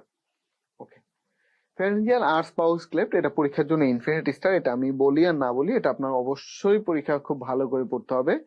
মোস্ট ইম্পর্টেন্ট যে দুইটা আর্স আপনাকে পড়তে হবে, ফার্স্ট এবং সেকেন্ড ফ্যারেঞ্জিয়াল আর্স। ফার্স্ট এবং সেকেন্ড ফ্যারেঞ্জিয়াল আর্স। ফার্স্ট ফ্যারেঞ্জিয়াল আর্স, যেটার আরেক নাম হলো ম্যান্ডিবুলার আর্স, যেটা হলো ম্যান্ডিবুলার ডিভিশন ট্রাইজুমিনাল নার্ভের সাথে রিলেটেড। আর সেকেন্ড ফ্যারেঞ্জিয়াল আর্সটা হলো ফেসিয়াল আর্স, যেটা আমাদের ফেসিয়াল মাসলের সাথে রিলেটেড, ফেসিয়াল মাসলের সাথে রিলেটেড। ফার্স্ট ফ্যারেঞ্জিয়াল আর্স থেকে আমাদের মাসল অফ ম্যাস্টিকেশন আসে, মাসল অফ ম্যাস্টিকেশন আসে। এবং সেকেন্ড ফ্যারেঞ্জিয়াল আর্স থেকে আমাদের মাসল অফ ফেসিয়াল এক্সপ্রেশন আছে, মাসল অফ ফেসিয়াল এক্সপ্রেশন আছে। ঠিক আছে, এখানে ফার্স্ট এবং সেকেন্ড ফ্যারেঞ্জিয়াল আর্স যদি আমি আরেকবার একটু দেখাই দিই আপনাদের, আরেকবার যদি একটু বলি, যে ফার্স্ট ফ্যারেঞ্জিয়াল আর্স হলো ম্যান্ডিবুলার আর্স, যেটা নার্ভ সাপ্লাই হলো আমাদের mandibular division of trigeminal nerve, mandibular division of trigeminal nerve, mandibular division of trigeminal nerve. এখান থেকে মূলত আমাদের মাসল অফ ম্যাস্টিকেশন, আমাদের ম্যাসেটর, টেম্পোরালিস, মিডিয়াল টেরিগয়েড, ল্যাটারাল টেরিগয়েড, এই 4টা গুরুত্বপূর্ণ মাসল অফ ম্যাস্টিকেশন আসছে। আর অ্যাটিপিক্যাল 3টা এখানে আমাদের গুরুত্বপূর্ণ মাসল থাকে, tensor veli palatini, mylohyoid, anterior belly of digastric. আমি আবারও বলছি, anterior belly of digastric, mylohyoid, tensor veli palatini, anterior belly of digastric, mylohyoid, tensor veli palatini, anterior belly of digastric, mylohyoid, tensor veli palatini, anterior belly of digastric, mylohyoid, tensor veli palatini. এটাই পরীক্ষা ভুল হয়। আর এখানে একটা গুরুত্বপূর্ণ cartilage আছে, সেটা হলো আমাদের গুরুত্বপূর্ণ যে কার্টিলেজটা এখানে আমরা পাই সেটা হলো মেকেলস কার্টিলেজ। এই কার্টিলেজটা মাঝে মাঝে পরীক্ষা আসে, যে মেকেলস কার্টিলেজ আমাদের ডেন্টাল স্ট্রাকচার গুলোর সাথে রিলেটেড, এবং মেকেলস কার্টিলেজ আমাদের কোন আর্স থেকে আসে, ফার্স্ট ফ্যারেঞ্জিয়াল আর্স। সেকেন্ড আর্সটা হলো ফেসিয়াল আর্স। এই সেকেন্ড আর্স যেটা আছে ফেসিয়াল আর্স, তার ফেসিয়াল, তার নার্ভ সাপ্লাই হলো ফেসিয়াল নার্ভ, নার্ভ সাপ্লাই হলো ফেসিয়াল নার্ভ, নার্ভ সাপ্লাই হলো ফেসিয়াল নার্ভ। সে মাসল অফ দ্য ফেসিয়াল এক্সপ্রেশনকে সাপ্লাই দিবে, প্লাস তার 3টা অ্যাটিপিক্যাল মাসল আছে, সেটা হলো posterior belly of digastric, stylohyoid, stapedius, posterior belly of digastric, stylohyoid, stapedius, posterior belly of digastric, stylohyoid, stapedius, posterior belly of digastric, stylohyoid, stapedius, posterior belly of digastric, stylohyoid, stapedius. এটা হলো second আর্সের atypical muscle. ঠিক আছে, এছাড়া second আর্সের এখানে গুরুত্বপূর্ণ আরেক নাম হলো হাইওয়েড আর্স, কারণ এখান থেকে আমাদের হাইওয়েড বোনের যেই আপার পোর্শন এবং lesser horn, upper part of the hyoid বোনটা তৈরি হয়, maximum part of the hyoid bone তৈরি হয় সেকেন্ড আর্স থেকে, maximum part of the hyoid bone তৈরি হয় সেকেন্ড আর্স থেকে, maximum part of the hyoid bone তৈরি হয় সেকেন্ড আর্স থেকে। তাহলে ফার্স্ট আর্স সেকেন্ড আর্স পরীক্ষার জন্য ইনফিনিটি স্টার। ফার্স্ট আর্স হলো muscle of mastication plus anterior belly of digastric, mylohyoid, tensor veli palatini, anterior belly of digastric, mylohyoid, tensor veli palatini. আর second arch থেকে আমরা পেয়ে যাচ্ছি muscle of facial expression plus posterior valley of digestic, posterior valley of digestic, stylohyoid, stapedius, stylohyoid, stapedius, stylohyoid, stapedius, stylohyoid, stapedius. Histology পড়তে পড়তে অনেক সময় miss হয়ে যায়, হিস্টোলজি অনেক সময় দেখা যায় পড়ছি, পড়তে পড়তে হঠাৎ করে হিস্টোলজি পড়া হয়নি, এরকম হয়। তো হিস্টোলজিতে একটা সহজ প্রশ্ন আসে লাইনিং এপিথেলিয়াম, এটা সহজ আবার কঠিন, কারণ লাইনিং এপিথেলিয়াম মুখস্থ করেও মনে থাকবে না, আবার যেটা আপনি জানেন সেটা আপনার ভুলও হবে না কখনো। এর মধ্যে আমাদের স্কিন বা ইন্টিগুমেন্টারি সিস্টেমের সাথে রিলেটেড হলো আমাদের স্টেরয়েড স্কোয়াস এপিথেলিয়াম, আর আমাদের ইউরিনারি সিস্টেমের সাথে রিলেটেড হলো ট্রানজিশনাল এপিথেলিয়াম, আর আমাদের গ্ল্যান্ডুলার সিস্টেমের সাথে রিলেটেড হলো কলামনার এবং কিউবয়েডাল। যখন ইনঅ্যাক্টিভ থাকে গ্ল্যান্ড গুলো তখন হলো কিউবয়েডাল, যখন অ্যাক্টিভ ফর্মে আসে তখন হলো কলামনার এপিথেলিয়াম। এটা হলো আমাদের এপিথেলিয়ামের বেসিক, যেটা আপনাকে পরীক্ষা আগে একবার মনে রাখতে হবে। এখানে যেটা স্টার দেওয়া নাই কিন্তু স্টার মার্ক করা, সেটা হলো গ্ল্যান্ড। কোন গ্ল্যান্ড কিভাবে সিক্রেশন হয়, কোন গ্ল্যান্ডের সিক্রেশন কোন ফর্মে যায়, কোনটা অ্যাপোক্রাইন, কোনটা হোলোক্রাইন, কোনটা ম্যারোক্রাইন, কোনটা টিউবুলার, কোনটা টিউবুলো অ্যালভিওলার, গ্ল্যান্ড সম্পর্কে আপনাকে বিস্তারিত জানতে হবে। যদি কোনো কারণে কম পড়ে থাকেন আজকে আবার পড়ে নেবেন, গ্ল্যান্ডটা আপনাকে পরীক্ষা বিস্তারিত জানতে হবে। কোন গ্ল্যান্ড কিভাবে সিক্রেশন হয়, কোন গ্ল্যান্ড কোন ওরিয়েন্টেশন থাকে, কোন গ্ল্যান্ডের সিক্রেশন কোন মাধ্যমে যায়, কোনটা সরাসরি যায় কোনটা সরাসরি যায় না, সেটা আপনাকে জানতে হবে। পরীক্ষার জন্য, অ্যানাটমি পরীক্ষার জন্য একটা খারাপ কোশ্চেন হলো synovial joint, but in every session synovial joint থেকে, সাইনোভিয়াল জয়েন্ট না, সহজ করে বললে জয়েন্ট থেকে একটা প্রশ্ন থাকে, বাট এটা একটু কঠিন প্রশ্ন থাকে, সাধারণত এটা অন্যান্য অংশের চেয়ে তুলনামূলক একটু কঠিন। এজন্য এই জয়েন্টে যদি আমরা চিন্তা করি, এখানে আমাদের যে জয়েন্ট গুলো আছে, বিভিন্ন রকমের জয়েন্ট আছে, সেই জয়েন্ট গুলো আপনার পরীক্ষা একটা আপনার গুরুত্বপূর্ণ কাজ হলো, এখন আপনি যখন আপনার পরের দিন আপনার পরীক্ষা দিতে যাবেন, অ্যানাটমি ফাইনাল পরীক্ষা বা সাবজেক্ট ফাইনাল বা রিভিউ, একদম পড়া যখন আপনি শেষ করবেন, তখন আপনি আপনার এক্সট্রিমিটি শীটের দুই extremity, upper extremity lower extremity শীটের একদম পিছনে দেখবেন জয়েন্ট গুলো দেওয়া আছে ইন এ নাটশেল, এগুলো আবার দেখে যাবেন। ইভেন আপনি যখন মেইন পরীক্ষা দিতে যাবেন তখন আপনি তাই করবেন, যে এই জয়েন্ট গুলো আপনাকে পরীক্ষার আগে, প্রতিটা পরীক্ষারই আপনি যখন পরীক্ষা দিবেন আপনাকে কিছু টপিকস দেখে রাখতে হবে, যেটা আপনাকে পরীক্ষার আগে আরেকবার দেখে যাইতে হবে। ঠিক জয়েন্ট হলো এরকম একটা পড়া, যেটা আপনাকে পরীক্ষার আগে আরেকবার পড়ে যাইতে হবে। আর এই প্রশ্নটা আসলে পরীক্ষায় ঘাবড়ানো যাবে না, কারণ আপনার পরীক্ষায় চান্স পাওয়ার জন্য 100তে 100 দরকার নাই। সুতরাং এই প্রশ্নে, সাধারণত জয়েন্টের প্রশ্নে একটা দুটো স্টেপ ভুল হবে, এটা মেনে নিতেই হবে। তারপরে আপনাদের টার্গেট থাকবে ম্যাক্সিমাম যাতে ঠিক হয়। এবং এই জন্য যেটা বললাম, পরীক্ষার আগে এই যে 2-4টা জয়েন্টের পেজ আছে, জয়েন্ট রিলেটেড পেজ আছে, সেটা অবশ্যই পরীক্ষার আগে পড়ে যাবেন। কার্টিলেজ থেকে আগে বেশি প্রশ্ন আসতো, ইদানিং আমরা একটু প্রশ্ন কম পাচ্ছি। তবে আপনি ফাইব্রো কার্টিলেজ আর হাইলিন কার্টিলেজ এই দুটো পড়ে যাবেন ভালো করে, ফাইব্রো কার্টিলেজ, হাইলিন কার্টিলেজ। পরীক্ষা যদি বলেন যে ইনফিনিটি স্টার একটা টপিকস যেটা আপনার পরীক্ষায় আসবেই, সেটা হলো লিম্ফ নোড, স্কেলেটাল মাসল এবং সাথে কার্ডিয়াক মাসল, এগুলো আপনাদেরকে ক্লাসে পড়ানো হয়, এটা আপনারা পরীক্ষার জন্য পড়ে যাবেন। এটা পরীক্ষা না পড়লেও আপনি পরীক্ষা পারবেন, এটা কারোই কখনো ভুল হইতে দেখিনি আমরা। পরীক্ষা যেটা ইনফিনিটি স্টার, সেটা হলো lymphatic organ, lymph node, thymus, tonsil, এই স্প্লিন। এই যে লিম্ফ নোড, থাইমাস, টনসিল, স্প্লিন, এই 4টা থেকে একটা পরীক্ষায় আসবেই। পরীক্ষায় প্রতিটা সেশনেই এই 4টা থেকে একটা না একটা প্রশ্ন থাকে, সেটা লিম্ফ নোড হোক, সেটা টনসিল হোক, থাইমাস হোক, স্প্লিন হোক। ঠিক আছে, এর মধ্যে তাদের কিছু অ্যাটিপিক্যাল বৈশিষ্ট্য থাকে। যেমন যদি থাইমাসের কথা চিন্তা করি, লিম্ফ নোড তো বডির সব জায়গাতেই আছে, তার একটা নির্দিষ্ট ফরম্যাটে সে থাকে। থাইমাস যদি চিন্তা করি, এটা অ্যান্টেরিয়র মেডিস্টামে থাকে, এবং তার একটা স্পেশাল জিনিস হলো, থাইমাস থেকে যেহেতু টি লিম্ফোসাইট ফর্মেশন হয়, এই থাইমাসে যেগুলো ইনঅ্যাক্টিভ ফর্ম থাইমাস, সেগুলো জমা হয়ে একটা কর্পাসল তৈরি করে, তার নাম হলো হেসেলস কর্পাসল। এই হেসেলস কর্পাসল দেখে আমরা থাইমাস চিনতে পারি, হেসেলস কর্পাসল দেখে থাইমাস চিনতে পারি, হেসেলস কর্পাসল দেখে আমরা থাইমাস চিনতে পারি। এরপরে যদি আমরা টনসিলের দিকে তাকাই, টনসিল হলো একমাত্র লিম্ফেটিক অর্গান যার একটা সুন্দর এপিথেলিয়াল কাভারিং থাকে, এবং অ্যানাদার ইম্পর্টেন্ট থিং হলো টনসিলে কিছু টনসিলার ক্রিপ থাকে, টনসিল এরকম ভাঁজ ভাঁজ হয়ে থাকে, টনসিলার ক্রিপ থাকে। স্প্লিনে যদি আমরা যাই, আমরা দেখবো স্প্লিনের 2 ধরনের পাল্প আমরা এখানে পাই। একটা স্প্লিনকে যখন আমরা সেকশন করব, 2 ধরনের পাল্প পাবো, একটা হলো হোয়াইট পাল্প আর একটা হলো রেড পাল্প। এই 2 ধরনের পাল্প আমরা পাবো। যেখানে আমাদের সাইনোসয়েড গুলো থাকবে সেখানে আমরা পাবো রেড পাল্প, যেখানে আমাদের লিম্ফ্যাটিক শীট থাকবে সেখানে আমরা পাবো হোয়াইট পাল্প। এই যে রেড পাল্প, হোয়াইট পাল্প বিভিন্ন অংশে ভাগ করা, সাইনোসয়েড অংশে ভাগ করা, পেরিআর্টেরিয়াল লিম্ফ্যাটিক শীটে ভাগ করা, দিস ইজ স্প্লিন। তাহলে এই যে একটা ডিফারেন্সিয়েটিং পয়েন্ট, এই জিনিসগুলো পরীক্ষায় লাগে, এগুলো পরীক্ষায় এসবিএ বলেন, এমসিকিউতে গুরুত্বপূর্ণ স্টেম বলেন, সেখানে আপনাকে হেল্প করবে। সেল অর্গানেলের মধ্যে গুরুত্বপূর্ণ স্ট্রাকচার হলো মাইটোকন্ড্রিয়া, একদম গদবাদা পড়া, ছোটবেলা থেকে মাইটোকন্ড্রিয়া পড়তে পড়তে আসলে মাইটোকন্ড্রিয়া নিজেও এখন বিরক্ত। মাইটোকন্ড্রিয়া ছাড়া পরীক্ষার জন্য একটা গুরুত্বপূর্ণ জিনিস যেটা একটু কম পড়েন, সেটা হলো ইন্টারমিডিয়েট ফিলামেন্ট। এটা একটু কম পড়া হয়, কিন্তু আপনারা দেখবেন আপনাদের শীটে খুব সুন্দর করে ইন্টারমিডিয়েট ফিলামেন্ট গুলোর একটা বক্স বা টেবিল আপনাদের বইতে দেওয়া আছে, যেটা বই থেকে সরাসরি তুলে দেওয়া আছে। এটা পরীক্ষার জন্য ইনফিনিটি স্টার, ইন্টারমিডিয়েট ফিলামেন্ট পরীক্ষার জন্য ইনফিনিটি স্টার, ইন্টারমিডিয়েট ফিলামেন্ট পরীক্ষার জন্য ইনফিনিটি স্টার। যেহেতু মাইটোকন্ড্রিয়া গুরুত্বপূর্ণ, তার সাথে রাপ এন্ডোপ্লাজমিক রেটিকুলাম এবং গোলগি কমপ্লেক্স পড়ে নিতে হবে, rough endoplasmic reticulum and Golgi complex পড়ে নিতে হবে, rough endoplasmic reticulum and Golgi complex পড়ে নিতে হবে, rough endoplasmic reticulum and Golgi complex পড়ে নিতে হবে। খুবই আন্ডাররেটেড, কিন্তু পরীক্ষার জন্য ইনফিনিটি স্টার সেল ডিভিশন খুবই কম পড়া হয়, পড়তে ইচ্ছে করে না, সহজ পড়া, কিন্তু পরীক্ষার জন্য ইনফিনিটি স্টার হলো cell division. Cell cycle, G1 S phase, G2 phase, কোন সাইকেলে কোন অংশে কি ঘটছে, বিশেষ করে সিনথেসিস ফেজে কি কি ঘটে, এই জিনিসগুলো পরীক্ষায় কমনলি আসে। মাইটোসিস, মিওসিস যেগুলো থেকেই পরীক্ষা আসতে পারে। মাইটোসিসটা একটু সহজ পড়া, এই জন্য একটু কম আসে, বাট আসে।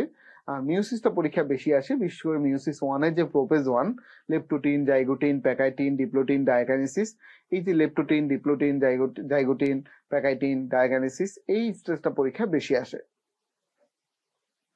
আচ্ছা, তাহলে এই সেল ডিভিশনের মধ্যে গুরুত্বপূর্ণ হলো সেল সাইকেল, বেশি করে সেল সাইকেলের যে সিনথেসিস পেজটা আছে সেটা বেশি গুরুত্বপূর্ণ। আর মিওসিসের মধ্যে প্রোফেজ ওয়ানটা বেশি গুরুত্বপূর্ণ। মিওসিস ওয়ানে প্রোফেজ ওয়ানটা পরীক্ষার জন্য বেশি গুরুত্বপূর্ণ। মিওসিস ওয়ানে প্রোফেজ ওয়ানটা বেশি গুরুত্বপূর্ণ। এটা একটা টনসিলের ছবি, আমি অলরেডি বলেছি একটা টনসিলে আমরা এখানে একটা সুন্দর একটা কাভারিং পাচ্ছি, স্ট্রেটিফাইড স্কোয়ামাস এপিথেলিয়ামের একটা সুন্দর কাভারিং পাচ্ছি। আর আমি বলেছি এখানে কিছু সুন্দর সুন্দর ক্রিপ থাকে, এই যে একটা ক্রিপ, এই যে একটা ক্রিপ, এই যে একটা ক্রিপ, এরকম বিভিন্ন ক্রিপ থাকে, টনসিলার ক্রিপ থাকে, টনসিলার ক্রিপ থাকে। এটা একই রকম টনসিলের প্রশ্ন আমরা যা যা পড়লাম, যে মিডিয়াল সারফেসে একটা কাভারিং থাকে স্ট্রেটিফাইড স্কোয়ামাস এপিথেলিয়ামের। টনসিলের যে আর্টারিটা সেটা মূলত আমাদের টনসিলার আর্টারি। এই টনসিলার আর্টারিটা আমাদের গুরুত্বপূর্ণ একটা ব্রাঞ্চ, যেটা হলো টনসিলার আর্টারিটা আমাদের এই ব্রাঞ্চটা সুপিরিয়র কনস্ট্রিক্টর দিয়ে ঢুকবে। এখানে আমরা যেটা দেখতে পেলাম যে এই টনসিলার আর্টারি যেটা, সেটা হলো আমাদের সরাসরি টনসিলে ঢুকবে হলো সুপিরিয়র কনস্ট্রিক্টর দিয়ে। এবং এই যে টনসিলার আর্টারিটা, এটা হলো মূলত ফেসিয়াল আর্টারি ব্রাঞ্চ। এটা হলো মূলত আমাদের ফেসিয়াল আর্টারি ব্রাঞ্চ, মূলত ফেসিয়াল আর্টারি ব্রাঞ্চ, মূলত ফেসিয়াল আর্টারি ব্রাঞ্চ। ঠিক আছে, আচ্ছা। এরপরে এখানে বিভিন্ন টাইপস অফ ক্যাপিলারি, এখান থেকে স্যাররা খুবই খুবই খুবই খুবই কমন জায়গা যেখান থেকে পরীক্ষা প্রশ্ন আসে। যেটা আমাদের কমন যেটা আমরা ক্যাপিলারি পাই সেটা হলো কন্টিনিউয়াস ক্যাপিলারি। কন্টিনিউয়াস ক্যাপিলারি যেখানে আমাদের brain, lung, skeletal muscle, smooth muscle, এখানে আমরা কন্টিনিউয়াস পাই। আর কিছু কিছু জায়গায় আমাদের ক্যাপিলারিটা ফেনস্ট্রেটেড থাকে, গ্যাপ থাকে, যেমন সেটা আমরা ইন্টেস্টাইনে পাইতে পারি, কিডনিতে পাওয়া যায়, অথবা কিছু এন্ডোক্রাইন, কিডনি, ইন্টেস্টাইন এবং এন্ডোক্রাইন গ্ল্যান্ডে আমরা কিছু ফেনস্ট্রেটেড পাই। এই দুইটা পরীক্ষায় কম আসে। পরীক্ষায় সবচেয়ে বেশি যেটা আসে সেটা হলো সাইনোসয়েডটা, যে এই ক্যাপিলারি গুলো একটু ওয়াইডার হয়, একটু লার্জার হয়, যেখানে বেশি ব্লাডের প্রয়োজন হয়, যেখানে মেটাবলিক অ্যাক্টিভিটি সবচেয়ে বেশি, ওই জায়গাগুলোতে আমাদের সাইনোসয়েডাল ক্যাপিলারি গুলো থাকে। মোস্ট ইম্পর্টেন্ট হলো আমাদের liver, স্প্লিন, anterior pituitary, bone marrow, red bone marrow, এই জায়গাগুলোতে আমাদের মূলত সাইনোসয়েডাল ক্যাপিলারি গুলো থাকে। ঠিক আছে, এগুলো আপনাদের ক্লাসে পড়ানো হয়েছে, আপনারা জানেন। বাট এখানে আমি আরেকবার একটু ডেমো, এখানে একটা পিক্টোরিয়াল প্রেজেন্টেশন দেখাচ্ছি যে কন্টিনিউয়াস হতে পারে আমাদের typical brain, lung, skeletal muscle, এগুলো থাকে কন্টিনিউয়াস। কোথাও কোথাও এটা ফেনেস্ট্রেটেড থাকতে পারে, like intestine, kidney, endocrine gland. আর যেখানে ভেনাস ল্যাকুনার মতো থাকে, বড় করে থাকে, লার্জার ক্যাভিটি থাকে, সেটাকে আমরা বলি সাইনোসয়েড। যেমন আমাদের মেটাবলিক অ্যাক্টিভিটি সবচেয়ে বড় জায়গায় লিভার, স্প্লিন, বোন ম্যারো, এই জায়গাগুলোতে আমাদের থাকে হলো সাইনোসয়েডাল ক্যাপিলারি। কি থাকে?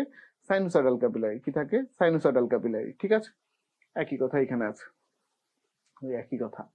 ওকে, সেল সাইকেল নিয়ে আমি বলেছি যে সেল সাইকেলের গুরুত্বপূর্ণ আমাদের স্টেজের কথা বলেছি। সেল সাইকেল বলতে গেলে উজেনেসিস এর কথা আসে, সেই উজেনেসিস এর কথা অলরেডি এমব্রায়োলজিতে আমি বলে আসছি। এখন এইখানেই শেষ না, এটা হলো আসলে জাস্ট আপনার অ্যানাটমি যা কিছু আপনি পড়লেন, এটাকে আমি শুধু পুরো অ্যানাটমিটাকে আপনাকে আরেকটু সিম্পলিফাইড করে বললাম। আমি আমাদের একদম নিউরোঅ্যানাটমি অংশ থেকে শুরু করলাম, যে ধরেন এটা আমাদের নিউরোঅ্যানাটমি অংশ। এখান থেকে যদি আমরা চিন্তা করি যে প্রথমে এটা এটা এই যে হেড নেক আমি দেখতে পাচ্ছি, দিস ইজ আমাদের হেড নেক। এখানে আমাদের থাকে হলো ব্রেইন, এর পাশে আরেকটা ব্রেইন, দিস ইজ নিউরোঅ্যানাটমি। আর তারপরে আমরা যখন আসবো এটা আপার এক্সট্রিমিটি, এটা upper extremity, thorax, abdomen, lower extremity, এর পাশাপাশি এমব্রায়োলজি, হিস্টোলজি। এই যে 6টা-7টা সাব ডিভিশনে আপনার অ্যানাটমিটা পড়ে ফেলছেন, যেটা আপনি পুরো 2 বছর 1.5 বছর ধরে পড়েও তারপরও আমাদের মনে হয়েছে যে আমরা মনে হয় অ্যানাটমি কিছু জানি না, সেটা আপনি খুব অল্প সময়ে খুবই পরীক্ষা ওরিয়েন্টেড হয়ে আপনি পড়ে ফেলছেন। বাট আপনাকে এটা মাথায় রাখতে হবে, আলটিমেটলি অ্যানাটমি পড়তে হলে আপনাকে জানতে হবে, অ্যানাটমি পড়তে হলে আপনাকে বুঝতে হবে, অ্যানাটমি পড়তে হলে আপনাকে জিনিসটা ফিল করতে হবে। ফর দিস আমরা বারবার চেষ্টা করছি ক্লাসে পড়াটাকে একটু বারবার আপনাকে বুঝায় পড়ানোর জন্য। সেটার পাশাপাশি ইন এডিশন আমরা আপনাকে এখন এই ক্লাসটা দেওয়ার চেষ্টা করছি, যে কোন জিনিসটা অন্তত আপনার পরীক্ষা ওরিয়েন্টেড করে আপনাকে একটা ফুললি প্রিপেয়ার করে পরীক্ষা নেওয়ার জন্য। একটা রিকোয়েস্ট থাকবে, এরপর যদি কোথাও পড়তে গিয়ে রিভিউ এক্সাম পর্যন্ত, অর্থাৎ আপনার রিভিউ এক্সাম পর্যন্ত এটা হলো আপনার মূল টাইম আপনাকে নিজেকে প্রিপেয়ার করা। যদি মনে করেন কোনো কিছু আপনি শেষে গিয়ে আবার পড়ে নেবেন, তাহলে আপনি টোটালি ভুল করছেন। এরপরে আপনার আর কখনোই এই এতটা ইন্টেন্সিভলি অ্যানাটমি পড়া হবে না। সুতরাং এখনই আপনার যদি কোনো জায়গায় কোনো গ্যাপ থাকে সেটা কভার করবেন, এবং কভার করার ক্ষেত্রে প্রথমে আপনি যে অংশটা আপনার সমস্যা হচ্ছে সেটা যদি মনে হয় যে এটা পড়তে কষ্ট হচ্ছে, প্রথমে শিটে আসবেন। শিটে আসার পর আপনার অবশ্যই টেবিলে আপনার যাতে মেইন বই থাকে, মেইন বইটা একটু খুলবেন। এরপরে যদি কোনো সমস্যা হয় সেটা আমাদের সাথে, অ্যানাটমির যারা মেন্টর আছে তাদের সাথে কথা বলতে পারেন, অথবা আপনি অন্যান্য যে রিসোর্স গুলো এখন অনলাইনে অ্যাভেলেবেল আছে সেগুলো হেল্প নিতে পারেন। বাট আপনাকে এটা ক্লিয়ার করে পড়তে হবে, ক্লিয়ার করে জানতে হবে, ইগনোর করার কোনো সুযোগ নেই। নাহলে দেখবেন খুব ছোট একটা মার্কিং এর জন্য আপনার পরীক্ষায় খারাপ হবে। আমরা অবশ্যই কেউই সেটা চাই না। কিন্তু আপনাদের কাছে রিকোয়েস্ট থাকবে অ্যানাটমি পড়তে থাকেন, আপনারা খুবই ভালো পারেন, ইনশাল্লাহ আরো ভালো পারবেন। আপনাদের সবার জন্য শুভকামনা। আর যে কোনো দরকার হলে অবশ্যই আমাদের নক দিবেন, ইনশাল্লাহ আমরা যা জানি যতটুকু জানি আপনাকে চেষ্টা করব সেই সেই নলেজের আলোকে আপনাকে হেল্প করার জন্য। সবাই অনেক ভালো থাকবেন, সবার জন্য শুভকামনা। আসসালামু আলাইকুম।